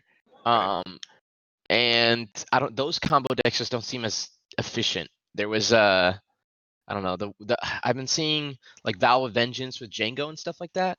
But yes, yeah. I actually keep that as kind of a fun deck. It's a pet project. I have no desire to take it to anything competitive, but if you get the cards right, it can do what it's supposed to do. But it does need a lot of things to line up, and it does need you not to kill Daka. You have to be able to keep her alive at least rounds. So if you're not drawing your weave, weave the Ichor? If you're not drawing those, you're not doing other things to keep her alive. It just kind of falls apart. Plus, it would feel bad to bring a combo deck to a tournament where you know Ewoks are going to be, and then spend half your day trying to deal 12 damage to one Ewok. Unless you could figure out how to spike up her indirects. Or be like me, I had 20 cards in my hand at one time and never drew a Vow of Vengeance. So I was just kind of fighting through what I had going on. Got it. Yeah. Yeah, I don't think there's space right now for a zombie. Oh, look who's All right, here. so looks like the matchup now is a JMag. Oh, and here we go. My buddy, Andrew Adam Reflex Cox, the North American champion. He's got a bunch of other names, but this is the guy. Can we tell the guy to get the mouse pointer off the screen? Yeah, we've been like playing around. He did that earlier. Every time he touches that laptop, he gets that mouse pointer out there. Got it. No, we don't want to enter. And it looks like we're looks like our main feed is frozen. That's Ashton's gonna come back and take care of it. Got it. Here I am. Are we starting timer? We're up. I don't think we start the timer just yet, but we've our combatants are seated. Hold on. I need to call Cox. We need He's playing at the table. Yeah, he's playing at the table, but we have no main feed. Oh.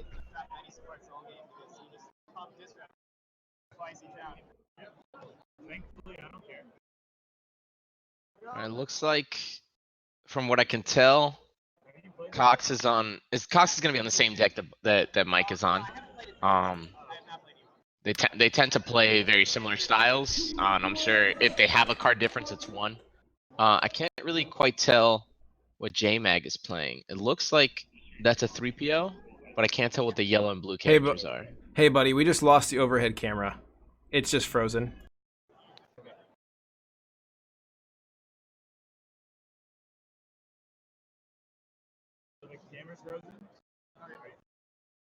So we need to make. He's gonna see what he can do. Here we go. He's putting down all cards. No cards are seen. Everything's together. But yeah, I was saying the mouse pointer was in the middle of the thing. So he's trying to activate. Here we go. All right, guys, hang tight with us. Just making a quick adjustment. We lost one camera. There we go. We're gonna make sure camera Oh, is look, we're back. good. We are Yeah. back. Which, All right, time starts now. Nice. And we are waiting for this to full display. Boom, done. Beautiful. All right, so it looks like the chopper version of Droids versus Ewoks. Great recovery. I did. And you just did your single wall? So this is going to be like a much more aggressive version than the support version that we've been seeing playing. I think this one has value. I don't understand the Han version personally. The argument is it's slightly faster than the support version, but I think if you're gonna try to be aggressive, you might as well play what JMag is playing. But that's my hot take on that. but he's also got a lot. You can see the speed that he's got in his deck, and we didn't see that. Those. I played a few games. You can see what a season day and 2 droids day outs. Like, please don't feel like you. And I agree with you, Aces. That's the direction I've been taking my deck as well. Away from Han, more to I'm going to do a few things that you can't do to me, and try to get some speed out there. And it looks like we're getting a stream hiccup here.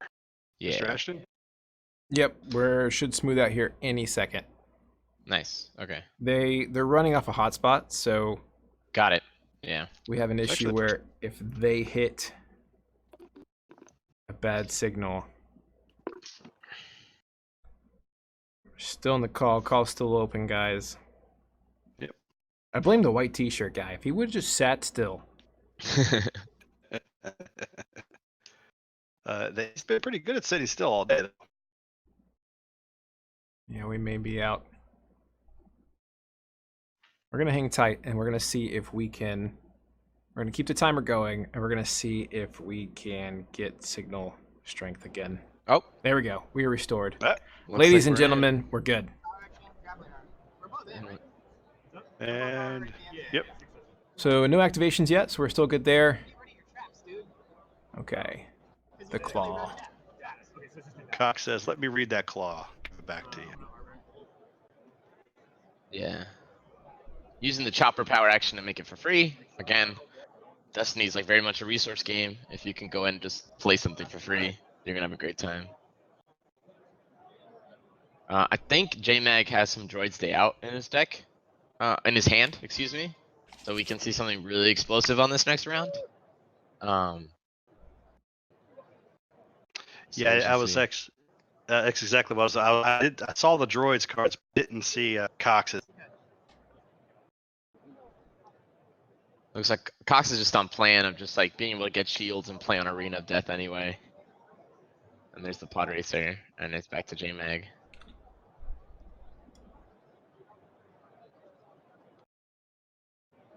And it looks like Inception shared with us in the chat stream that these are the only 2 6-0s left. Nice. So they're both gonna make it, no matter what happens. It's just seeding, I guess. And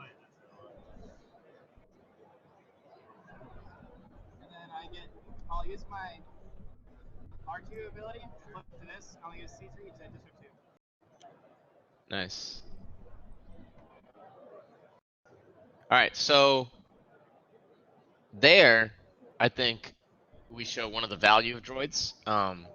It's this instant disruptability. Yep. Which Discard to reroll. is interesting that if you have the Droids Day Out, I guess it's a different deck, but like, to me, if you have the ability to bring down your opponent to 0 resources, you do that immediately, right? Like, it's possible JMag is like slightly familiar with what the Ewoks deck does and realize that it doesn't really have a great way to spend the 2 resources immediately like that. But, and I don't know. It's just if you're going to do that plan, I think that's an action kind of thing. Mhm. But obviously, then you miss that on the grappling die. So Yeah, I was gonna say it wasn't a main die that he uh, trying to. yeah, R2's got the disrupt as well. I don't know Chopper's die off the top of my head. One of the killable Ewoks. I don't either, but I'm waiting for the stream to catch up here. Classified Yeah, I think we Gotta hit get- we hit a bad pocket of Yeah, data a here. bad stretch. So we're not gonna be able to look at the dice. Luckily for Cox, like on Cox's side, it's not gonna matter too much. Yeah, I was gonna say. But yeah. And so here we said, I said what decks can actually do shields and disrupt, and I totally forgot that that's kind of what Droids does. R2's got the disrupt side, and then 3PO has a shield side, which resolving just the shield side is not my favorite play to do in Destiny, but when it's +1 because of the Faithful Companions plot, granted this is a different deck, right? JMag is on the fully aggressive chopper plan. You can do some really cool things there. So going into this next round, we're down an Ewok, but I mean we've been talking all stream kind of like how that doesn't really matter too much. And over here, JMag's definitely on plan of just playing these very, very cheap upgrades on Chopper. But it's what else are those resources for, right? Like if you're just playing cheap upgrades, but you're not also using your resources for something powerful, the value's still not there. So I'm curious as to see as to what free resources lets me do. So I paid one and then Chopper took out. Chopper's die type, by the way, 2 melee disrupt, 1 discard, 1 resource. Okay. Droid stay out. Wow. Droid stay out. I think he just instigated into droid stay, or he might have seized. I couldn't tell which. I believe this is action 1. We will turn to a 2 melee. 3PO to pump the double focus. 2 melee. And 2 Wow. melee. There it goes. Can you guys hear him? We will do That's 6 damage. well. Or Okay, we'll do 2 to that one. That Ewok. Well, 2 of the dice, sorry. 4 to that Ewok. So because of the quality of the stream, I'm going to increase the table audio a little bit. okay. Sure. 2 to 1 to Ewok ones. Yeah, I'm gonna see if I can do that myself. Okay, so this sells me on the deck plan on the right? Like this is the reason to play it over the other version of the deck. We just saw that with like a good combination of draws, we can do an unmitigatable 6 damage, right? Now, arguably, on unmitigatable 6 against a lot of decks doesn't really matter, right? I think we've seen this style of deck over and over again, like the fast trooper deck, like a military camp trooper deck, or like a Rex deck or stuff like that, where I'm of the opinion that speed in Destiny matters less and less with each new set. I think Destiny has turned into a speed game where claiming matters, into a value game where you're just trying to get as much incremental value from your dice and your card effects as possible.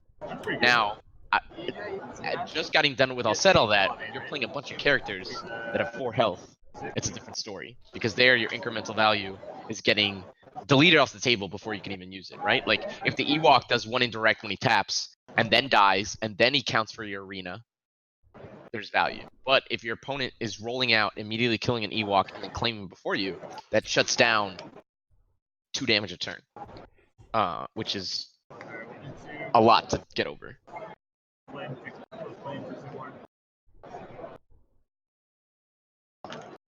Absolutely, like you said with each set too. I mean, if you look at the awakenings, what do we have?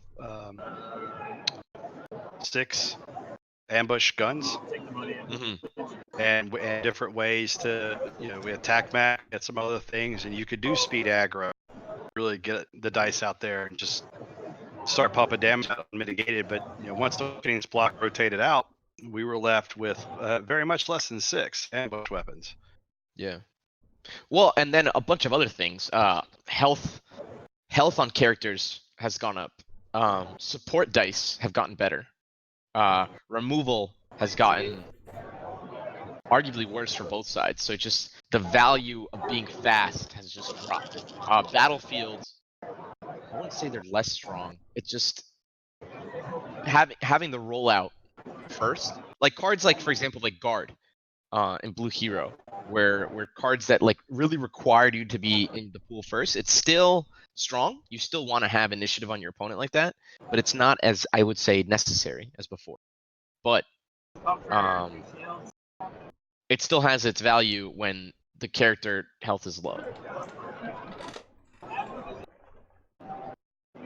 Another reason why this Ewoks deck is really interesting to me is just this force multiplier on diplomatic protection. Right? Like before, you would play diplomatic protection and it would get you 4 shields, but it would be hard to trigger because you were playing 3 real characters that like had dice and 7 health and stuff like that.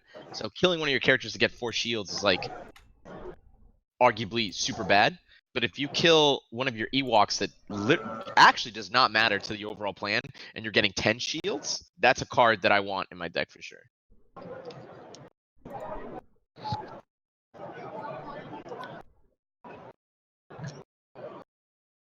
I was taking down a cake pop. Agree with everything that you just said. This guy. Ace just gave you like revolutionary advice, and he's like, I heard you. I was just taking down a cake pop. I was just taking down a cake pop. That had to happen. It's all right. When we were talking about stream tables, I had some Oreos. You know, you do what we do. Oreos are amazing. I agree. That's what wins games of Destiny. 100%. This guy. That and a good night's sleep and some water. Yeah. Cox and I tested this at the Panama Regional. He had a Red Bull, and I just like laid down my head on the table, and I have 1 trophy over him. So. Wow. Yeah. I bet that doesn't bother him at all. Nah. There's also a Shoto die that he definitely like, paid for and didn't roll out for a couple turns, so that definitely helped. But, you know. We just talked about that earlier. That makes me feel better. I've had too many of those moments over my career. Yep, second. I could tell it's diplomatic that just went down. That last little while there. Even with the stream quality dropping with the large tokens, we could still tell what's going on. Heck yeah. See, Shout out it's part, to Surly. It's part of the plan.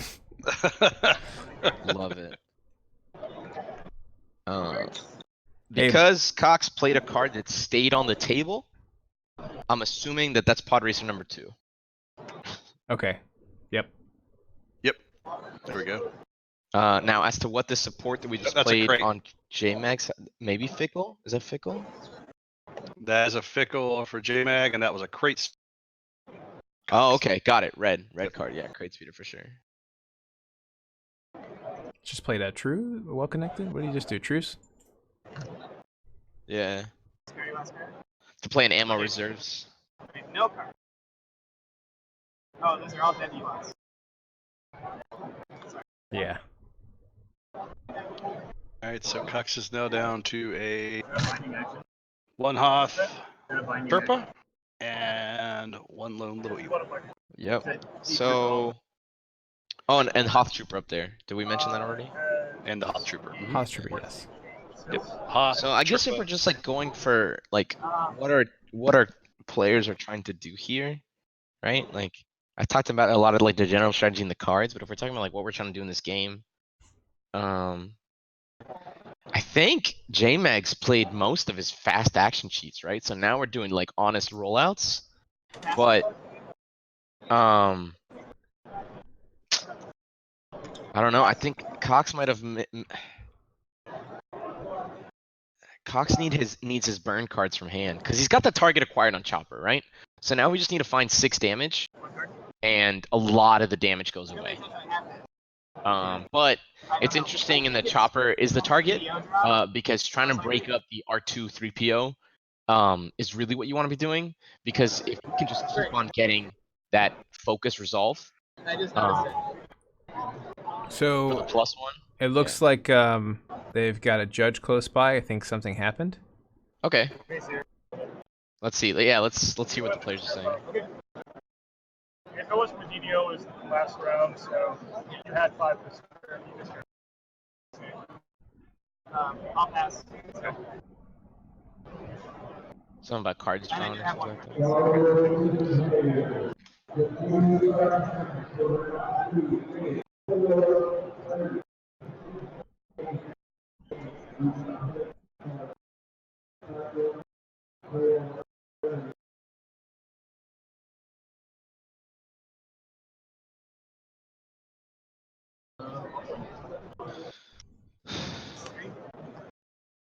I'm thankful we've made it through most of the stream today, and now we're having latency issues. And I will do.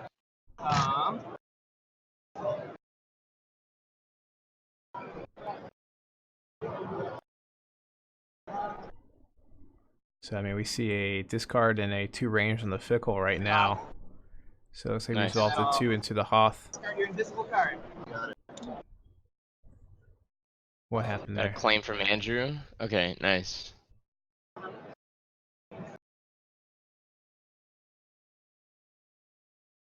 Oh, another secret benefit to Chopper's ability is essentially shutting off ammo reserves. But there we had a free something. What did we do? Did he I just believe do? Andrew just claimed. Oh, got it. Understood. Okay, I cool. believe he just claimed, which dealt the damage to Chopper and just killed him for. Bobby, save me. Pickle. Channeling Mike. Important. He's got a card back there with the 2 damages on it. Is that a? Ammo reserve. That is ammo Like reserve. it. Okay. Activate. R2. And I think that looks like Ezra's saber to me. Yeah, ammo reserve is kind of like the indirect version of like backup muscle for red. Mm-hmm. Yep. So just like Activate. way worse. But again, it's Way it's worse. 1 damage. It's 1 resource for 3. Right, And target acquired changes the math a little bit. right. So you Right? have Like, to work changes at the it. value on the Start card. reroll. Mm-hmm.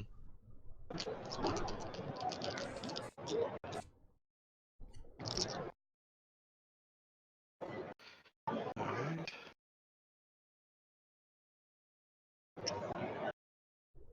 Oh, so I'm just realizing like what just happened. So Cox claimed early just to knock Chopper's 4 dice off the table. Yep. And basically said, I'm gonna use my health as a resource, and I don't really care about the other dice that you have on the table. Using those And then he bucks plays the immediately Ezra. for salvage arm. Which is another possible like damage, right?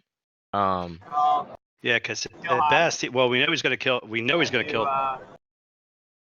Uh, He couldn't risk any more action cheating. Exactly. You know, I guess he could have thought, well, if I activate Off Trooper and punch somebody for 1, and he activates, and that's going to be a bad Seems like news. it could be And good then for plus, Chopper had that rocket Mhm. boost on him. Yep.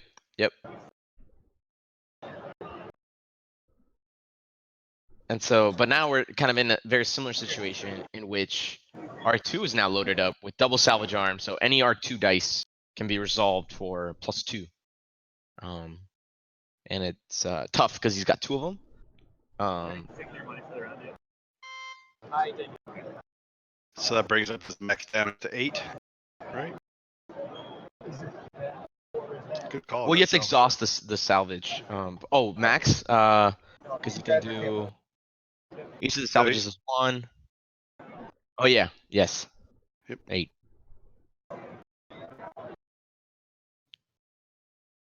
Yeah, I was trying to see if minimizing, maximizing might catch up some of the rendering, but it's not.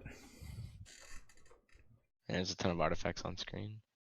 So yeah, I wonder what the. I mean, Cox I has wonder got a what the plan decent is on amount of. Cox. Well, I don't know what he just dropped, but I know he had at least 1 or 2. Near misses. Mm-hmm. Oh, it's the target acquired. There Yep. he is. Nice. Okay, that's super important. He's just gotta find. Wow. What did he play to get rid of that? Convergence. He paid 2 resources to get rid of target acquired. Oh wow, nice. And he bought Fickle. Nice. You Yes, are he did. now. Great. Super on plan. Andrew says you're my Ewok now. Yep. Agreed. Man, Fickle Mercenary. What a trajectory that card took. Like at the I know. beginning, it was like, oh, I'm gonna play this. Activate 2 characters. Sick. more action cheating. But yeah, I'm just gonna play this while I wait for Hired Muscle to come out, because Hired Muscle is obviously better, right? And then Hired Muscle came out, and Fickle Mercenary stayed, and Hired Muscle just has to stay. Like, has to like earn its spot. Yeah, 3PO into salvage arm nonsense. Yep. Damage.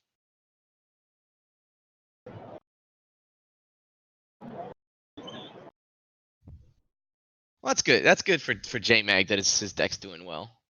His write-ups always make it seem like his decks are the best. So I'm glad. I'm happy for him. You know, just gotta, for any loopers in the chat, you know, just gotta fire some shots. If not, it's not a looper sponsored stream. I'll let the other people make friends. I'll make it exciting. I get around to myself. Yeah. Did he just hasty exit? He did. Cox is running what'd he hasty exits. We'll do one direct. We'll do two direct. All right, so yeah. That's a spicy meatball to run hasty in that deck. I'm assuming it's because you also run rig detonation. Probably, maybe. Yeah, the mobile hotspot at this point is struggling. Makes sense. Yeah, and then the wired connection for whatever reason was just prohibitively expensive. Yeah. I know that much. And it wasn't even like a fraction of what we needed to do the job either. It was nuts what they wanted for that. So we could have even ran out of the data available to us. But from what I was understanding that we had 4G unlimited for the weekend, so maybe that's not true. Yeah. But it could be maybe something has caused a signal interruption, but that's why we have terrible quality right now stream, so sorry about that. Got it. Because it looked great. It looked great all day. We made 6 hours of a good stream. I came in, I ruined it.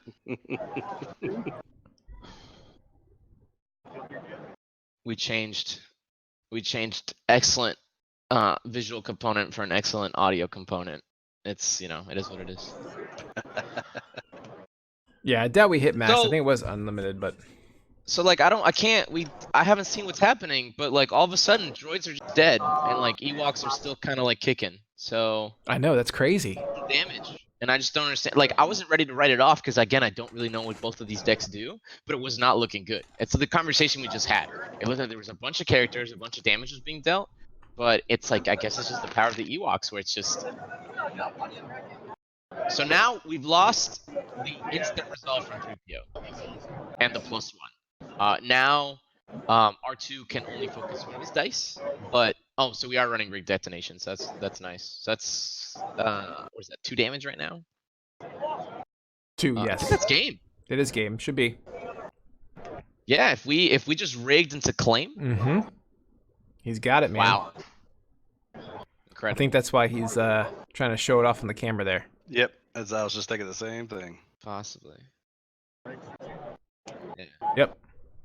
So now we J-Mac has to claim. Yeah. He has to claim. So he doesn't.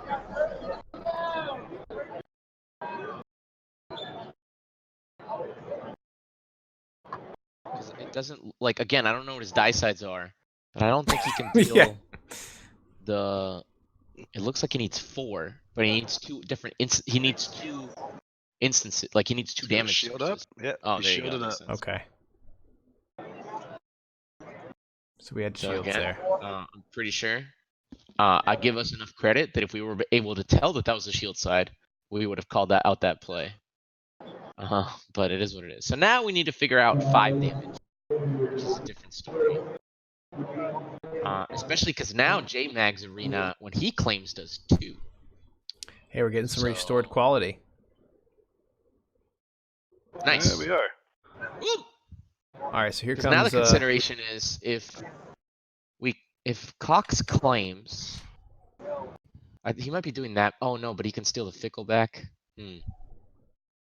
What's his hand? Can't really tell.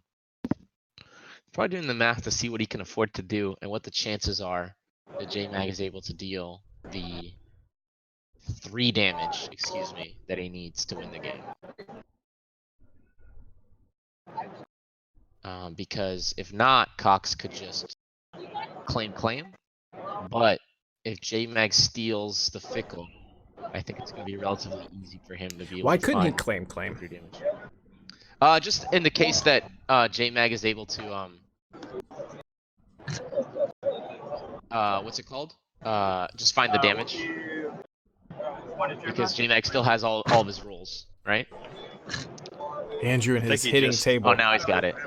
Yeah, Yeah, I know. You had a shield? because he rig detonated, didn't he? I think that's what he did anyway. Because it was 2 damage. Yeah, he found the 5. He found the 5. He 6 found the health, 5. 2 health and 3 shields. I inflicted for 2 shields. If you had a shield, you could. Yeah.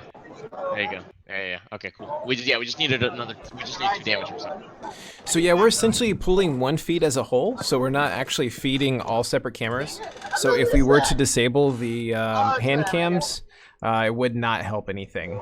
So that's all being streamed at the Gencon there with a laptop and some lap stuff, so we're good. But I appreciate you trying to solve the problem. Thank you. I thought it was. Yeah, still just a bandwidth issue. I was like, wait, no, why didn't you Wow. I think, wait, I wish we could have saw more of that game. no, wait, You right? It looked good. I don't know. No, I should have won that game. Alright, so I'm going to see if there's anything I can try to adjust or change and get with the guys on to try to help with the quality restoration. Yeah, because it looks like he was only 3 damage away from defeating the Ewoks. So he was close. Well, it was getting knowledge, so it wasn't very dealing. Probably time for a hotspot reboot. 7-0 Ewoks. If Mike, Bobby Sapphire wins, Andrew does have 1 loss.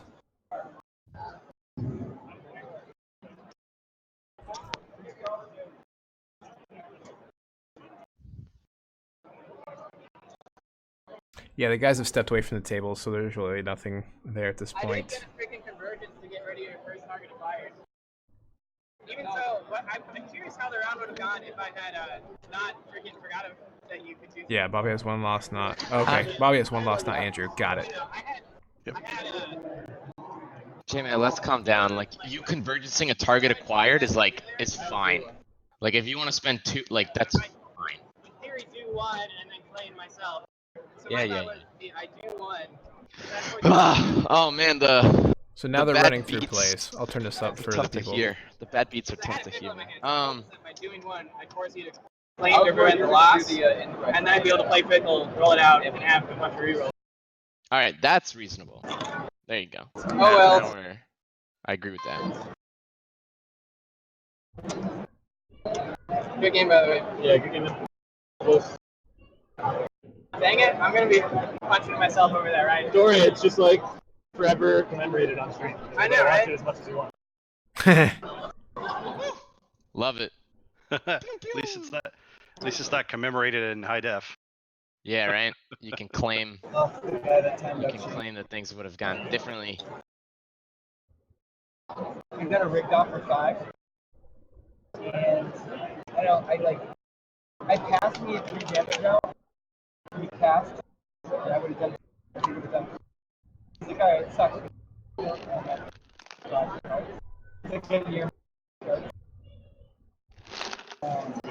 Okay, so they're kind of far away now. We can't really hear much.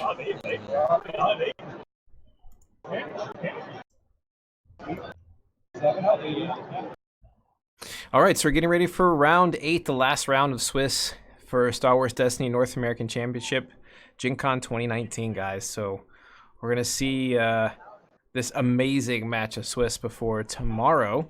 And I believe tomorrow event's starting at 10 also, isn't it?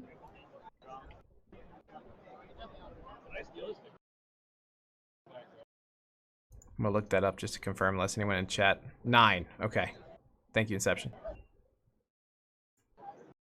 Yeah, we'll see if we can get some updates on how people are doing. That's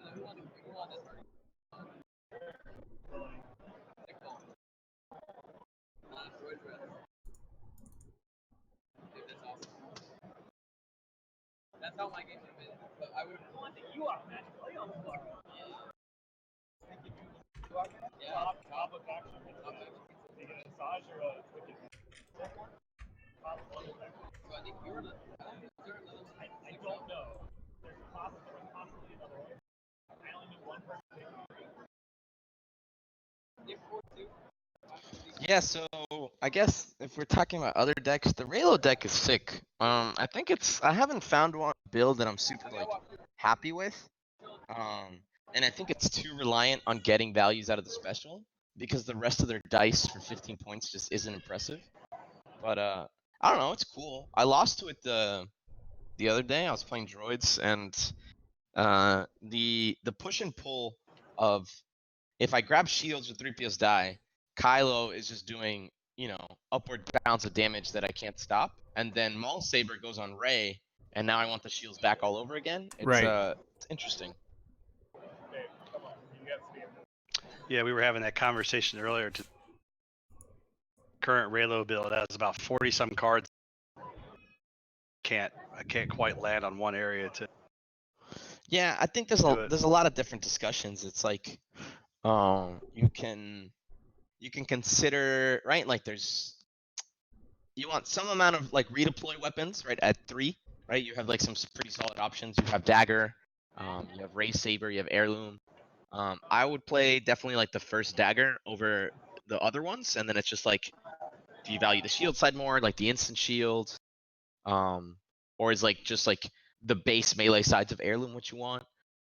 You definitely want some like cheap, or not cheap, but like tricky damage from hand. And so then another discussion you could get into is like, would you rather no mercy or would you rather draw closer? I think both have their benefits, and it just goes from there. It just goes from there. There's so many different things you could think about. We actually saw Kylo kill a character earlier with a. I know myself. I didn't see coming. He did have Neiman mastery, so he was able to pull it off, and I think caught the guy a little bit off guard. It was a good match. All the Raylos that we saw were competitive, and throughout the time. It was just that the one match where they went up against Joe was fairly one-sided. Yeah. Yeah, to say the least. Yeah. So I mean, I'd consider Joe probably. I mean, he's got to be in the handful of the best players in the world, right? Like, so like, but even having said that, his style of deck also, just like the way that kind of 3-wide support deck has just been able to prey on like 2-wides. I don't think there's been a very like competitive 2-wide deck in a long time.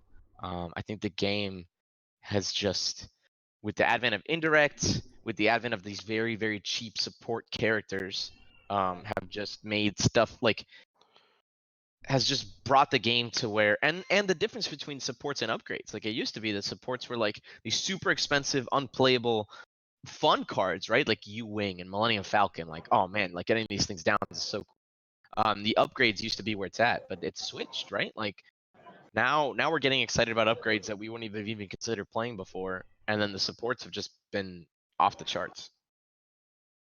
Absolutely, that's exactly the point I was making earlier. First, let me find it here. As a matter of fact, I had this up on my computer. 1 second, because I had looked this up before. But if you look at like he's talking about upgrades, like a lot of people said, well, the supports have gotten so much better. But I have a similar argument that says also upgrades got worse.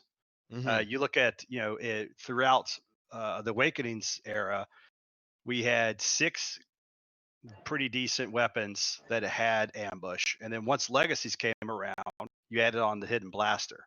Yeah. So we were looking good, but as soon as those 6 weapons rotated out, since then the only upgrades we have received that have ambush are the Token of Affection, Ordnance Launcher, and Han Solo's blaster. So when you lose that red yellow speed, I'm going to roll out guns at your face. There's not going to be anything you can do about it. If I miss, I whiff. If I hit, you're dead.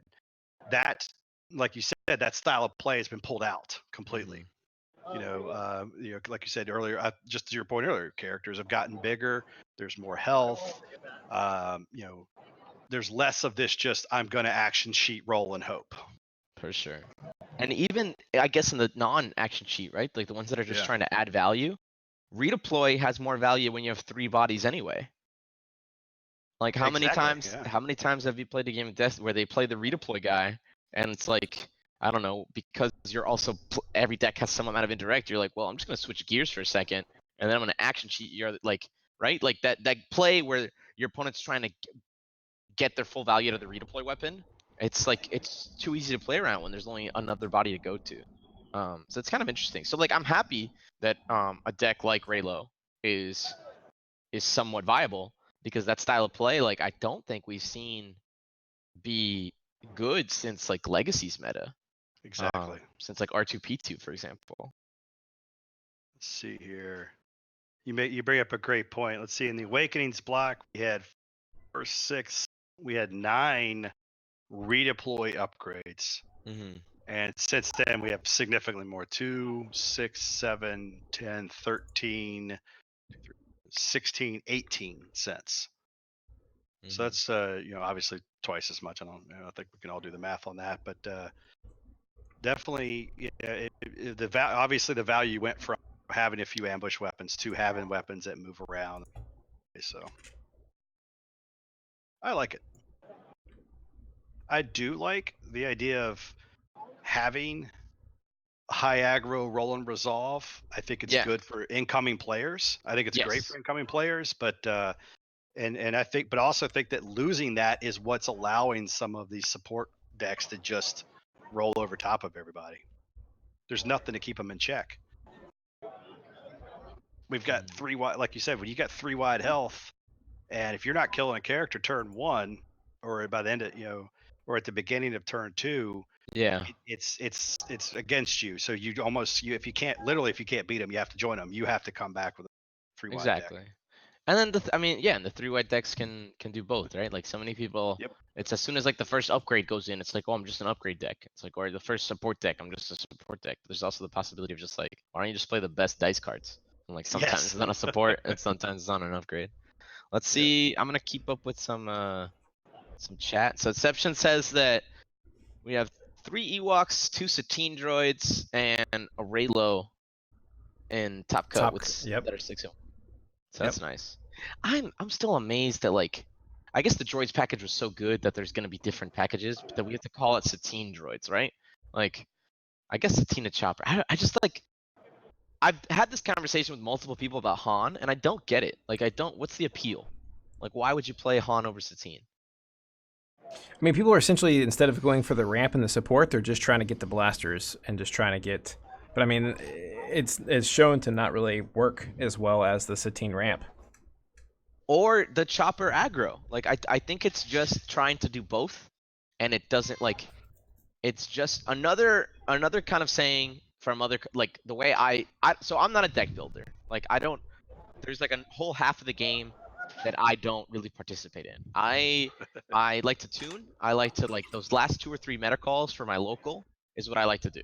Those big kind of broad strokes combinations, I let people that I know are just like way better at me do it, and then I just play them, right? One of the benefits of being like in the Loops Discord, if I'm gonna shout out, like that Patreon is super sick. Like Mike and Joe make these amazing decks, and they're very different, and you can find your flavor. And like that's just what I do. And like I like to discuss the last couple of cards and like work on play. Right. So, but my point is one of the reasons I do that is because if you're gonna build a deck, to me, it's gotta have a reason to play it. It's gotta be like, even if it's just I like this combination of characters, like this theme, or all my art matches, whatever.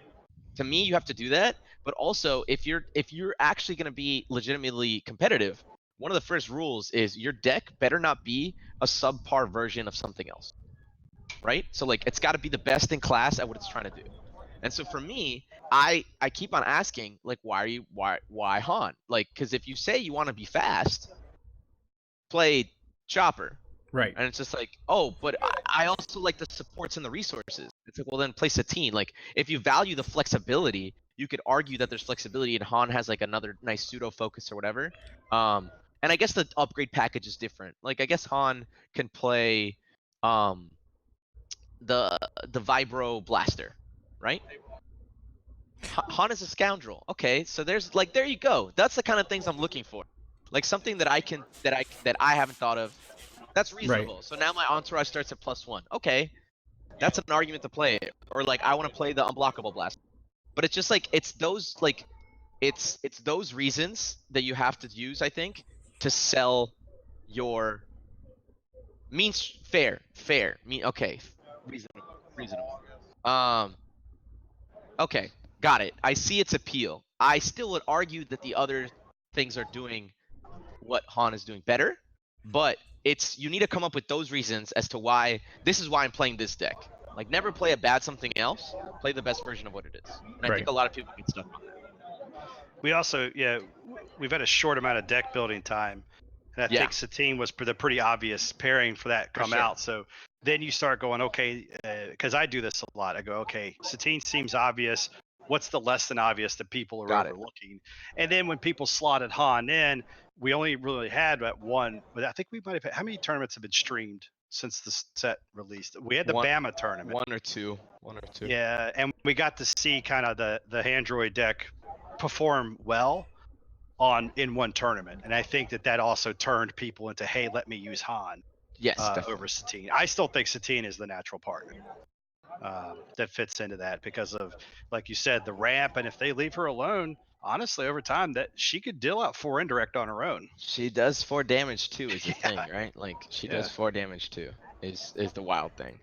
And just I don't know, I'm more comfortable with the sequencing that Satine plays, but I tend to play a slower game anyway, right? Like something like, I don't know, rolling out your Fickle early, right? And then because sometimes you want to be able to threaten the disrupt, sometimes discard. Most of the time you just want the damage. But Satine also lets you put more dice into the pressure, or like get resources or something, set up your 3PO, and also fix your Fickle, right? Yep. I understand Han can fix himself and he can do some cool stuff there, but it's just that. It's just, for me, it's always, if you're gonna play a deck, you have to come up with like a strong argument as to why that deck is better. And you're right. I think in the beginning of the format, there's definitely exploratory, and you should take a tournament to just try something and see if there's potential there, right? Like, because Ewoks seems ridiculous, right? Like Ewoks has no reason, like doesn't deserve to be good. You could say that.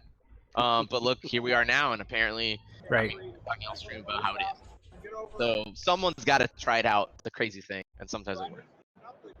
I always enjoyed the chopper built to last version with the droids. I thought that was cool because you get to, play the mods from your hand or discard pile, decreasing its cost by 1. Chopper has the damage sides. You still get to run like the boosters, so you can cycle the boosters around, get your redeploys, or make all your unique items redeploy, get that resource back. Like there's a lot of neat little synergy there. But again, it's kind of one of those things that it's more cute than it is solid. And the Satine solid build, it's like if you can just get that ramp in the beginning, it doesn't matter what happens with her next. Like you're so far advanced. And that's what we got to see with Joe. Now, does it happen every time? I think it depends on the matchup. But as far as like a neat strategic build that has a little bit more of options available, I thought the chopper built to last was interesting.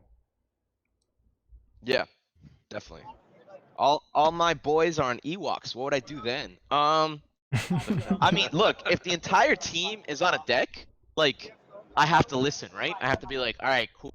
Like here, I'm gonna set aside my very strong hot takes and preconceived notions for like 5 seconds. Say your words, or just like make it so like we play a bunch of games and I don't win a single one of them. Then I'll be like, okay. Like I'm not saying, what I'm saying is it's not that I considered my opinions to be better, or like other people are just straight up wrong. Like those are my takes, and to me it's all about, can you please give me strong arguments? Like a lot of people come up with like not as strong arguments, and I just like, to me it's all about all of us getting better, and if we can convince ourselves and provide stronger arguments, we're just going to get better as a community, and then wins, like winning a tournament, means more because we're all also better. Exactly. Right? Like that's just how I've always seen it. No, I mean, that makes sense. You build the collective group so it becomes more competitive, and then the victories seem more at a higher caliber because there's not a huge advantage that this group of people has that's not available to the rest. Mm-hmm. Because then, this becomes very one-sided, and you're like, oh, this isn't that great. I don't like this game because I can't ever do anything in it. So that's one of the things I don't. One of the drawbacks I think of a new format, right? So if you're playing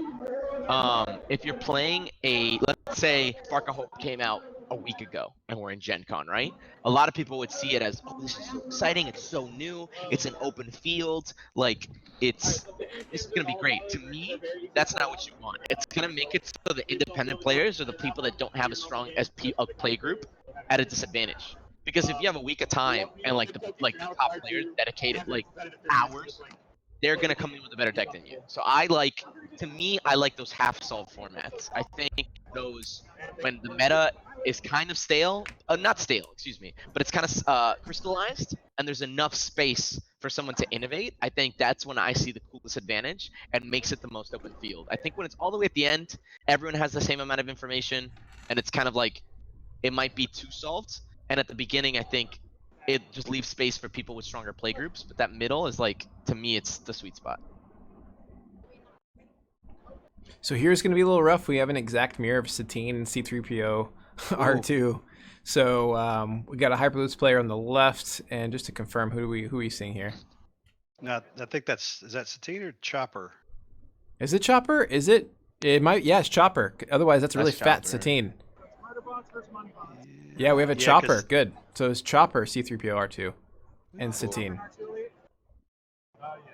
Interesting that he's on that. Oh, we haven't seen the dice yet, so I'm gonna assume it's gonna be Elite R2. If you're gonna be on Chopper. Yeah, because Chopper's 811.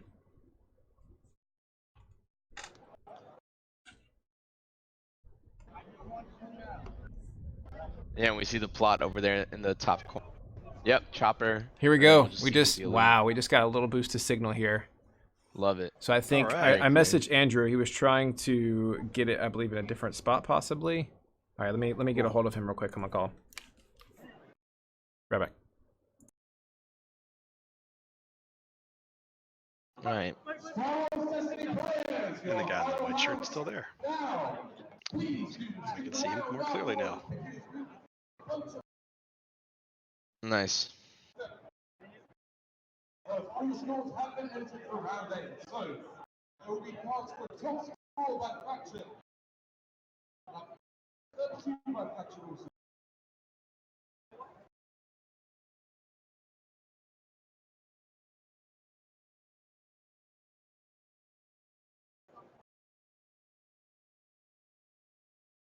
Ace, you're getting some direct questions in the chat here too. Oh, okay. Let me see. At Ace, if you had a discretionary invite for Worlds, you can only invite one from high school, and you were staying with, and they never played the game. What would it be and why? Sick. Hey, I yeah, got a news Max, update. Andrew Cox give you- conceded last round. So he Oh, conceded okay. last round to kind of eliminate any kind of confusion, because I guess it really didn't matter. He's still hitting day 2 either way. And then both these guys we see here are both 6-1. Cool. Cool. Nice. So both players here are 6-1. Andrew conceded last round, and he's still going to day 2, so we're good there. And then, am I safe to start the timer? Did they go ahead and call time or start? Do you guys know? Let me see. I don't know. I was paying attention to chat in the other window. Looks like they're rolling off. Yeah, they're rolling off. So Okay, not quite. I just- timer.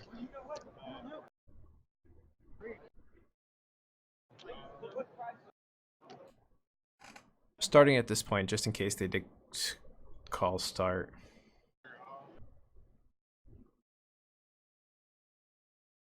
Okay. All right. So who won the roll? Was it left player or right player? Look at the dice in the field. So we have 3, 4 on one side, good, 1, good 2, 3 on the left. So it looks like the player on the left won the roll off. Okay, that makes sense then. Yeah, I would rather have the shields in that situation. So here we play Ewok ambush. So bounce to double resource if he keeps. Oh wow, we got the perfect. Yep. I wonder. Yep.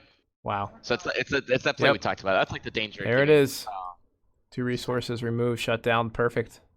So, I mean, Chopper can still play a 1 resource upgrade with ability, but that's definitely not even close to the same. And then we see the same idea here.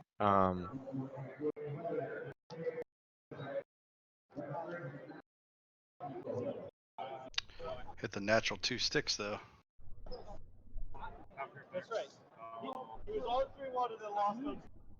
What happened? So we'll see. Let's If go I to was, I'd probably want my resources back. That's definitely like the die I would look to resolve, and I'm probably just gonna send 3 into C3PO. Oh wait, sorry, I'm not fateful, so I can only do one of those things. Maybe just the 3? I don't know. He resolved the discard. Discard. Okay, I see. So like here, what we're gonna hit this in hand, right? Because our guy have 4 resources. Like, oh, he's gonna play support, might as well hit his hand. But when the Right. hand is so big at 4, I don't know if that's necessarily what I would do. Here we go with Satine. Reroll back into the one focus.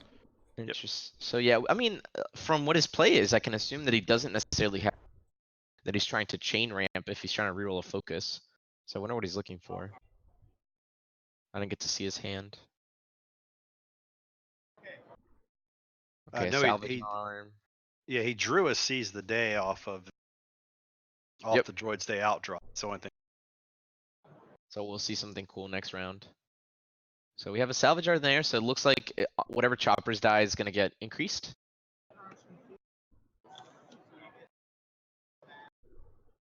Going to 5. 5 resources.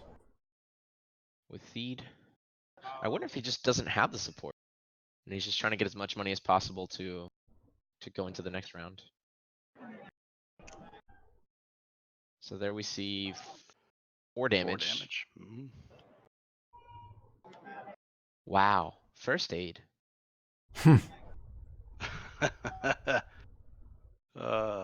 Wow. You always run that risk when you start piling damage into the red.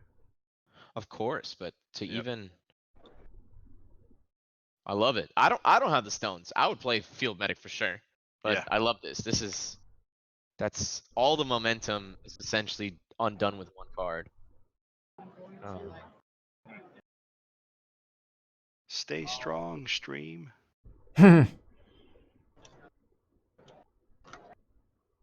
So here I'd expect my player on the right to just get rid of that card and try and look for a support, right? Like we didn't play anything. We have 8 resources. Yeah. Yeah, he obviously whiffed on his draw there, so. Yeah, so we're just getting rid of the other hidden motive, and we're just hoping that here we have 2 or 3 things to play, if not 4.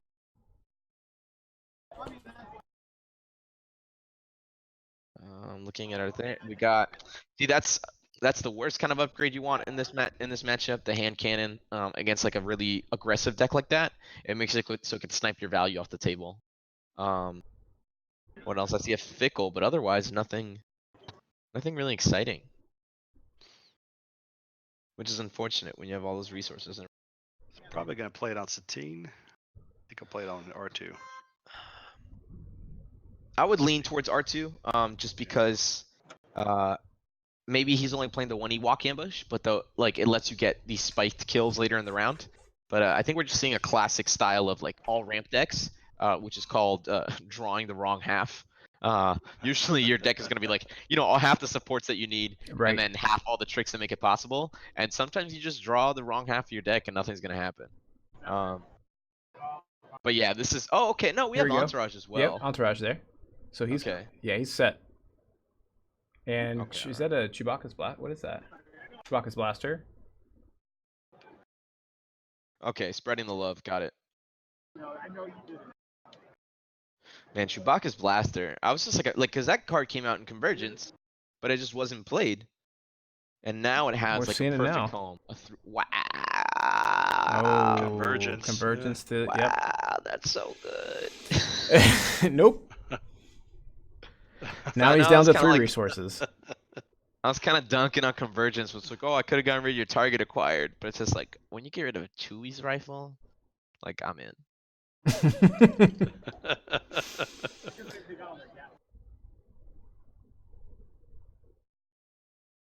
Blank resource in the indirect. And the 1 discard and the 1. What was the chopper die? It was a 1 I think it discard was a 1 resource? resource. Yeah. And so there may be. This is where there's value in resolving the chopper discard for 2, because you can just go ahead and get Yes. his hand. Now you're right? getting rid of essentially all your reroll. But the thing is, it's the R2 still's got his focus, so it's not I guess perfect, right? But I mean, No, not yeah. And plus, you got the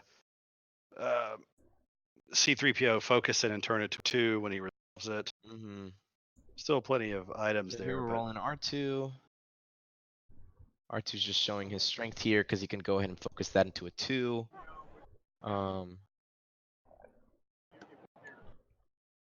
So we're showing 5 already. Like, yeah, this chopper droids deck is, or excuse me, more because he's got another salvage arm. Showing 6. That's a dead 3PO, right?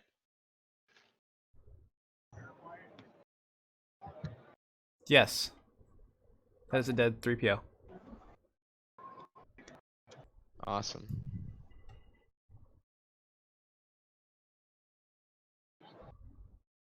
Yeah, here I think here we're just going for as much damage as possible.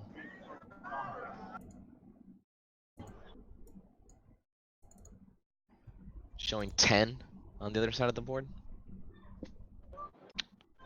7.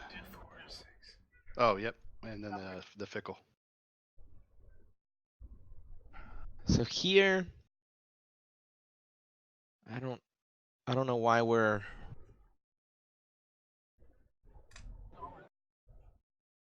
Oh, because you can get an extra damage at a 3PO. Yeah, you can do 4 with this 1 chopper resolve.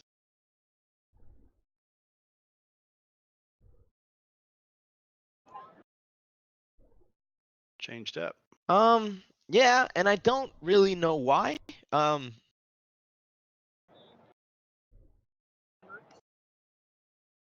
R2's not threatening you as much because he doesn't have the upgrade. Like I understand, like he's got the money, he could play it next round, but he's already played a handheld, and we've already convergence to Chewie's rifle, so I don't. I guess it can make damage.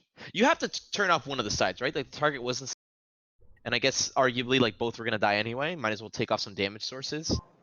But I don't know if I'm all in on that play.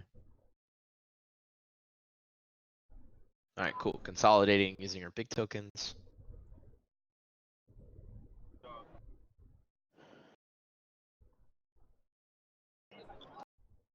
And the chopper definitely feels like the target in the chopper version. Which is unfortunate because if chopper's the clear target, R2 gets a bunch of value from R2 and 3PO being alive together. It's almost like they're like one giant 20-point elite character that's just like bashing your face in. Right. Well, I guess 18, right? With the plot. The plot's so good. All right, going to round 3. Were the I other don't know. droids? Were the droids ahead. earlier? Were they running feed? Do you remember, I Ashton? think so. I think so. Yes. Okay. Makes sense. If you're running 5 die, one of them is not going to cooperate. Might as well. Yeah. make it Most of what reasonable. we've seen has been running Theed. Yeah. Incredible, right? It shows you just how strong it was before the nerf. And And it's how still this one's there. completely reasonable. Like the card was like, it's nuts. It's nuts. Because it's not really the thing with Deed when a battlefield is that strong, and it's not about claiming it, it's about having it. It makes it so it's not the claim that matters, it's just the roll off. So I tend to lead more claiming is there's some skill involved, there's gameplay there. When it's just the roll off, that's like more variance in my dice and card game. Which obviously I enjoy at least a little bit of it, or else I would be playing Destiny, but you know, everything in moderation. Is that 2 field medics in hand? Yes, it is. Looks like. So Player on the right. we're nuts here. We're playing the first aid and double medic. So I wonder what we cut. I wonder what we're not playing. Probably like I could see the argument for not running because you tend to be fast sometimes. And double crate, double field medic. So there we got the salvage arm for I think that was a 3 disrupt, right?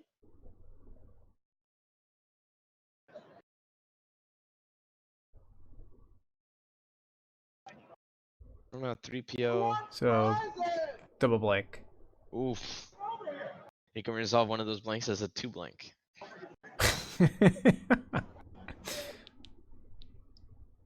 Ugh. Yep.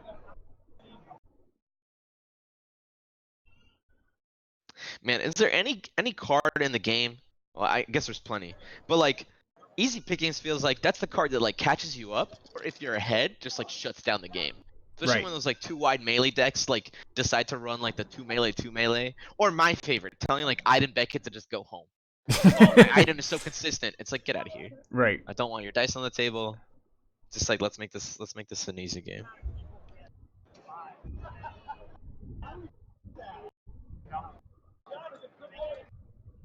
Yeah, now that the Fickle die is off the table, there's no way on the table to resolve that +3, so we have to turn it into an indirect, unfortunately. We don't, like, the player on the right does not have the luxury to make it a 2 range to try and Right. little health pool, and so getting that extra damage just as an indirect is just unnecessary evil.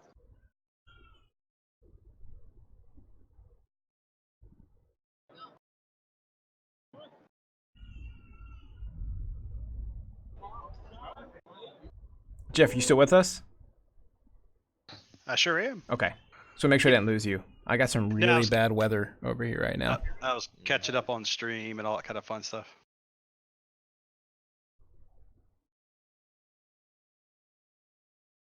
I'm curious as to why we saw JMag run Pacify as well.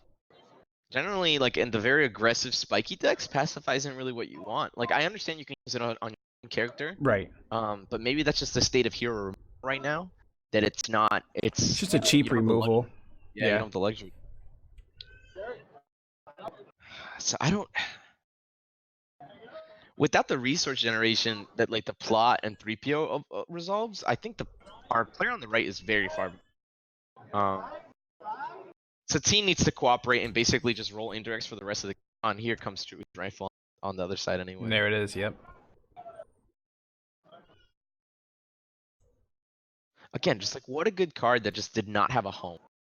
It just didn't have any deck to see play in last meta, and now it fits so cleanly into like the Droids deck, which seems like weird, right? But it's It just does. like where else could you play a 3-cost upgrade that doesn't have redeploy? Like other decks can't afford to lose their investment on on one of their 2 characters, but here, if they're gonna target 3PO, you just play it on R2 and you just blow them out real quick, and it's awesome.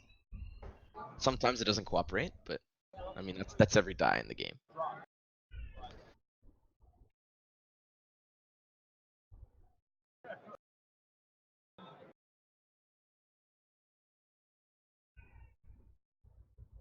Oof. It's the big side. Yeah, but we're broke. Can't pay for it. That was one of the issues we saw earlier with Fist coming down. He just kept repeatedly hitting the pay side, and there was nothing that could be done there. Well, that's like Fist's like dirty little secret that it actually costs 6 and not 5. Right. It does. If you think about it, it really does. Yeah, if you play it on 5, like you're gonna hope that you're a lucky man. You're stuck and gonna just rely on your dice for your synergy and your focus. Mm-hmm. Stream just blurred up a sec, and he claimed. Got it. Readying up here. Come on, stream, you can do it. Not too much longer. And we have 19 minutes in round still remaining. Can anybody talk about how they do tomorrow? Since we know that all 6-2s go through, how do they weed that down to 16? Oh yeah, I don't know if they've. I saw something in chat talking about that. I'm not sure how they dwindle that down to top 16. Chat. There will be a round of plays. Play out. Yep. Mm-hmm. Nice. Inception to the rescue as always. See, I'm interested to see how. 12, 16, 17, Inception's our 18, guy. 14. He's explaining most of the parodies. Right. So there it is. It's just those are the pair ups from. going into the top 16. Oh yeah, man, no worries. Discard reroll. Thank you for appreciating it, man. I'm definitely starting to dwindle down after like I'm starting to get tired, guys. I'm ready to eat some food. It's it's the 8th month of playoffs. The Bears need to win the Southwest division. That's exactly where I'm at right now. Yeah, but we appreciate Discard to reroll because they're going to be one of the official sponsors of the first annual Star Wars Destiny Senior Open. So, Yeah, Nice. that's it. We've done nominated. You can't back out now. Nope. No clue. Primary sponsor. So No, unfortunately, yeah, this is sick. yeah, it we're worked out back pretty into well. Not being able to see anything. There it goes. Haha, clear. We can see the path to victory. We just need a one strong end of the stream.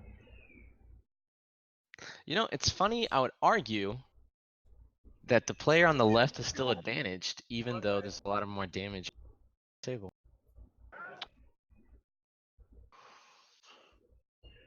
Did he convergence the cannon? Did he? Yes.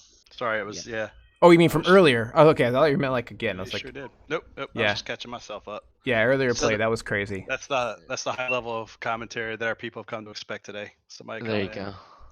So that answers my question from Chopper's like saving us a bunch of money. What do you spend the resources on? And convergence seems like a great answer, right? Being able to kill like entourages, being able to kill Chewie's rifles, like any of these things that get you like a ton of value. Super cool. I guess target acquired if it comes to that. Oh, he did it again. Nice. So he did it twice. The convergence. Okay. Yeah, one on Chewie's rifle and one on hand. Got it. I was wondering why I saw it there in the discard. All right, thanks. Now I'm caught up. Nice.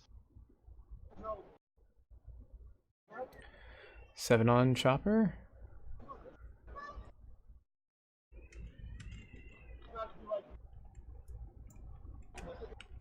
Yep. So it's split the 3.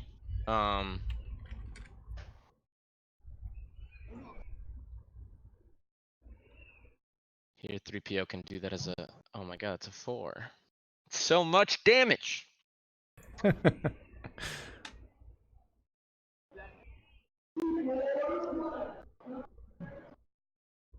So we got plenty of time in round. Yep.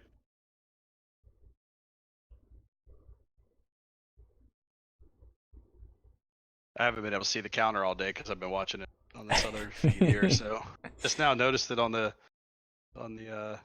Twitch stream there. So he's half here. Field medic. What's in player's hand left? I see player's hand right. Easy pickings. But okay, I saw a claw. It's one of those action cheats, like censor something. It allows you to like activate characters or something. Off the sensors. Yeah. Let's you act. Spot red activate 2. Mhm. Which, when your activations also like bring value, like 3PO and R2, it Off the it definitely sensors. makes some sense. Here we have R2. All right. Blank. That was a blank. I guess it landed incorrectly, Funny? and then Okay. we get to A shield and a melee. I keep saying we. That's like a bad streamer habit that I need to stop. But I don't know. It's just like I'm so used to like gamers. Like the difference between individual stream and tough. All right. Yep. R2's out. Yeah. Cuts off some damage. Fare thee well, R2. Who's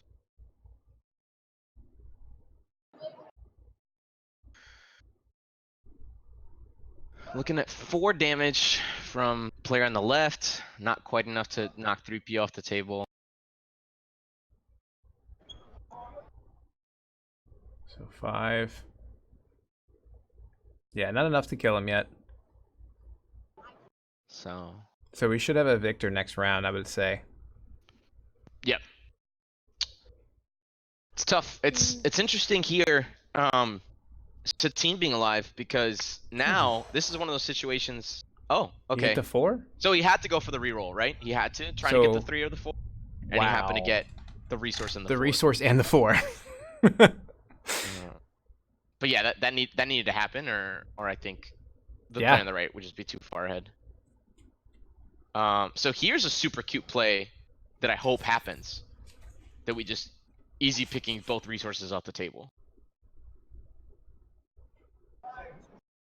Ugh.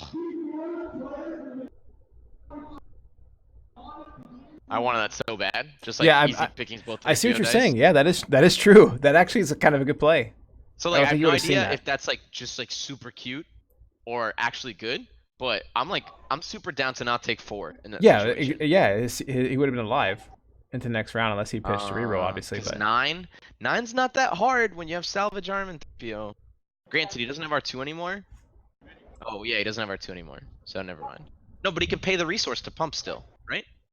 yes, Yes. Yeah, I think in that situation, I just like I don't like. Granted, yeah, you need the money to make something happen because Chopper. Well, Chopper only needs 1, so maybe just the fickle. I can understand definitely not doing it, but 4 is enough that I would give up. You're essentially giving up 2 resources because you have to get rid of your 3PO. But I'll trade 2 resources for your 4 damage. did he just hit the 3 on the The fickle? 3 for 1, yeah. Yeah, So that's just something that needs to happen for there it is. the near miss. Near though. miss. So here we are, right? Like, so we have 2 more. Like, sorry, excuse me. Player on the right has 2 more resources than if he didn't do the easy pickings play, but the fickle got removed anyway.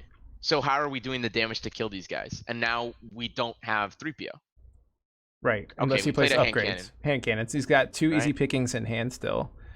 Granted, okay, 3 resources still left over.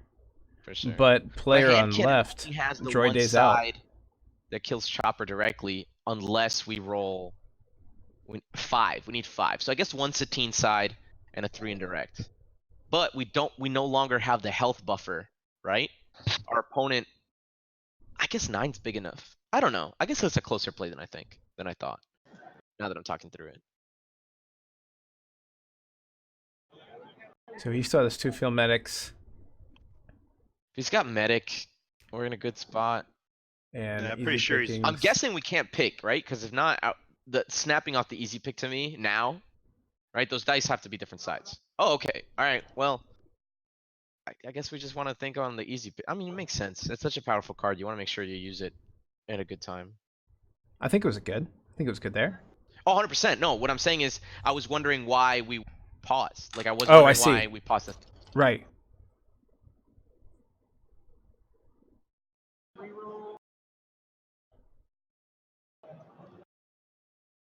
And hits the indirect.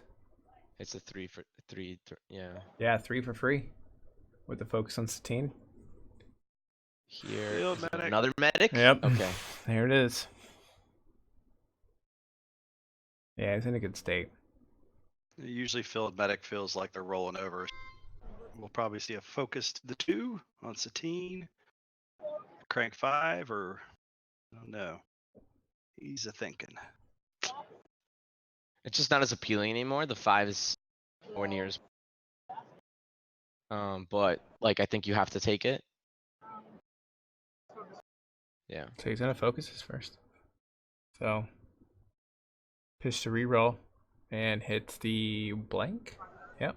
5 indirect.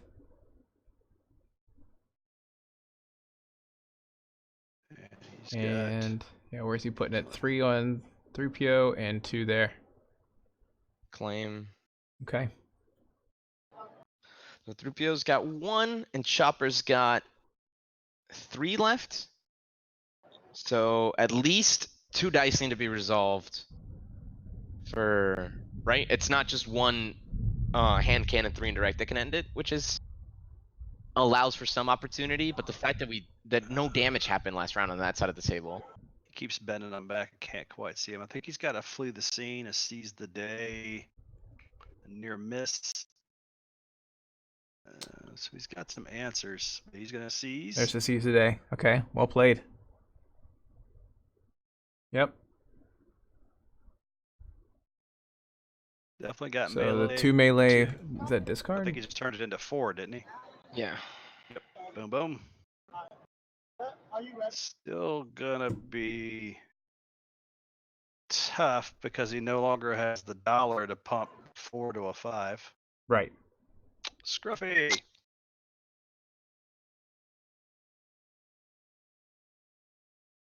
He's just giving that I hand. take the flea. I think.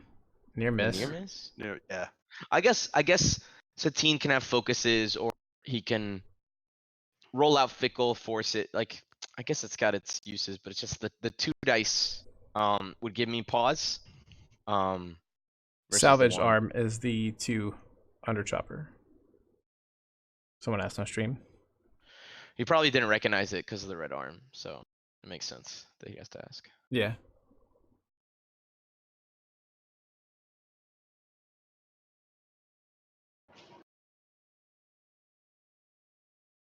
Let's see. He's taking it as he resolved this. C3PO die.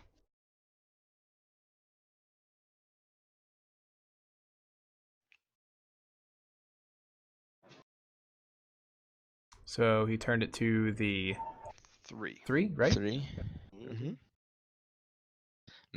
Forces the removal. Because what's chopper on? Is that the 2 melee?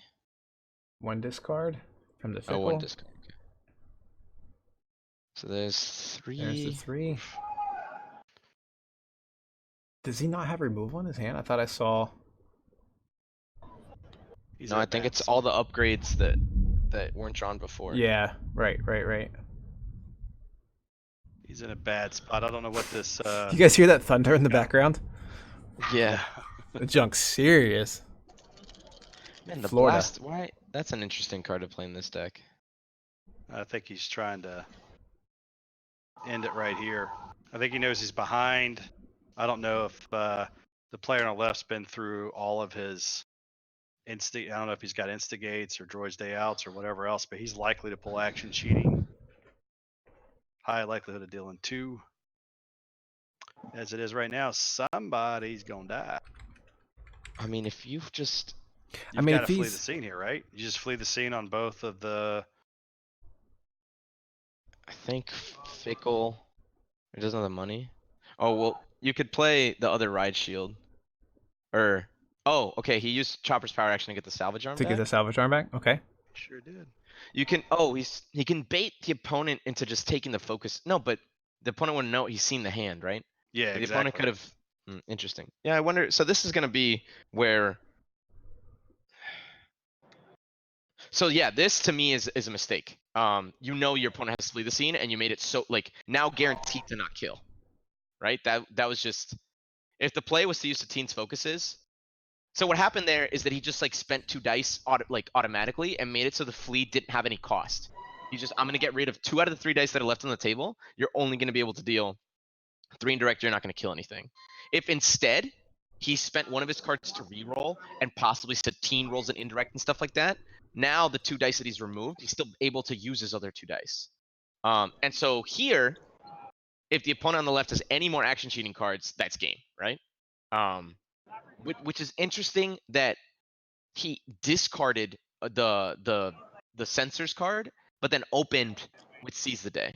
So to me, that's not like a really consistent game plan. I guess you played if you played anyway. But interesting. Oh, but I guess with the claim. So unfortunately, so just with the hand cannon, that's game. So we need on the left something needs to happen to be able to force through damage, but it looks like we don't have that option. It looks as if is that game? Well, he can. I think that's an automated defense, so he can get rid of the 3 indirect, and then it would force the opponent on the right to just roll in fickle, and then you'd have to hope to blank on the fickle or blank on the reroll, and then being able to PO.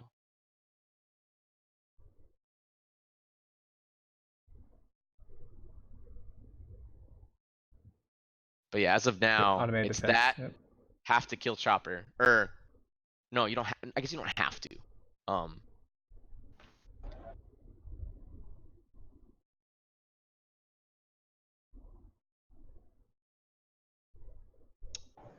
I guess that's just what's more damage sides, and it's gonna be the Chewies were. All right, here we go. Here's a rollout win. Yeah. Let's see it. There. So there's the 2. Yep. Here it is. Yep. Oh, with 3 That's play. it. Yep. There you go. Very good. For sure. Wow. What a way to pull that through in the end. 100%. Yeah. So I think it's just one of the big plays was just that fleet of the scene, like not taking it with the scruffy, not playing around it, spending your focus. Yeah, I think he was thinking like, oh, if he flees to capitalize on the fact that it's passing and be able to instant resolve, but that's why I think you just whatever your plan is, you have to adapt to what your dice roll, obviously. But if you try and switch gears halfway through and around, if your opponent plays around it and plays tighter than you, you're gonna have situations like this. So just a good lesson to anyone watching that just like make sure you keep on plan and you don't try and shift gears too much. And also just remember what you looked at when you scruffy. I think is important too. Yeah, remembering that is huge. That's the thing that people just like quickly look at the card that they're trying to find. They don't see it, so they quickly hand the cards back and they just don't pay attention. Keep that card knowledge. Exactly. That's also that's also a scruffy at the end of a 7 hours of Destiny day. Of course, of Playing course, high of level course. matches. He's piloted to 6-1 at this point. Oh, of course. Yeah. Yeah. It's not any test. Like I play like round 7 is quite an experience, but it just pointing stuff out is why I love Destiny and points it out that this is a skill game, right? Like yes, there's dice rolls. Sometimes you roll hot, sometimes you roll cold, but when both players roll about even, it's the littlest things. But yeah, no shame on the player for missing it, but it's just like that's what like you lose games when you miss it is what I was pointing out. So just like Absolutely. I think we're It's ready to tough. wrap this thing up. Yeah, Yeah. we're getting close. I think that's the last round of the day. I'm just waiting to make sure that there's no weird things that are gonna happen. Make sure we're good. And then It'd be very cool if we could figure out how many people got through on the 6 and 2s. then I If we can think get a number. Just saw that. It's always good. Yes, always. oh, reading on chat, man. Chat's smart. Chat's saying a lot of good things. Could have forced a reroll earlier as well on his other team die or on the one of the blasters to try and force more damage. Yeah, it's close. Appreciate the answer there. Inception says it should be about 20 or Yeah, I know. so. There, in that case, then we'll have about a couple play-ins, and then to get to the top 16, and then they'll go at it. yeah, did Bobby go 8-0? Thanks for playing on our stream. Bobby looks like 6 and 2. Okay. Yeah, there we go. So if you like droids and you like Ewoks, tune in tomorrow. Heck yeah. Yeah. I'm looking, You're gonna looking get at the list some right now. droids. Yeah, tomorrow's gonna be great. If you're a Raylo fan, just watch the first 3 hours of the stream. Hey, but you know, like everyone was just like, some people were like, "Hey, Raylo's really consistent and it's great, but it's not gonna get there." And da da da. It got there. It could do some things. Yeah. We got a 7 and 1. We have some Chirpa Hoth Ewok, like the Ewoks deck did well. Afra and ABG did not do well. Just Cody, just Manton bringing it to the top. Artificery brought Jabberwock Sentinel. I would have loved to see what the heck that's about. Look at this. So this is perfect proof. One guy rolls it right, one guy doesn't. Are we seeing this on stream? Is that Bobby on the right? We can all point out. I figured Bobby's I'd leave not that rolling up for backs entertainment. correctly, but Reflex does. This is them getting ready to pack up the stream. Nice. Let's see if they'll probably wait. Maybe they'll break the table down now. Destiny Council did phenomenal with the droids package. All of them Yeah. are either on Chopper, and they all went X1 and 2X2. I was happy to see Magnuson get on stream. Mm-hmm. No, he's done a lot of good for the game. Like I poked fun of him earlier, but like a lot a lot of his decks I enjoy. White shirt guy. No more white Yes. shirt guy. That was now we got brown shirt guy with white thing around his neck. Whenever that is. If he's back in that same spot tomorrow, though, that's gonna just that dude ground out. I don't know what game he was playing, but he's a grinder. Reflex. There he is. I see him there Thanks for everyone texting. tuning in See him in the today. camera. Yeah. Oh man. All right. Well, I think we're got gonna it. wrap this I up. found all the nicknames. It's Andrew, Adam, Reflex, 3-game champ, Dalvin Cook, Ruffles, Cox. There you go. Just for everyone to know. All right, guys. Well, again, just a special shout out to Surly Good Designs. Make sure you guys check them out if you didn't check them out already. And again, I've been your commentator for today, along with Headless Django, and Ace joined us around 3 o'clock, doing a phenomenal job helping us with some plays and understanding the game. Thank you so much, Ace, for everything you did, man. You're a powerhouse for us when we started getting tired. So thank you, man, for showing up. No, thank you. I've always wanted to do something like this. It's cool to do with you guys. Yeah, man, it was awesome. And everyone, we really hope you enjoyed everything today for the Gencon 2019 North American Championship, Swiss Day 1. And tomorrow you will be joining Golden Dice and Inception. So we know those guys are going to do a great job for you guys on the top cut tomorrow. But other than that, make sure to check out Jackalman Games, everything that we do there on Facebook and YouTube. And we hope you enjoyed the new stream and table today. And you guys have been very kind to us, and we appreciate all the kind support and words today. So other than that, guys, may the force be with you, and we'll see you guys later.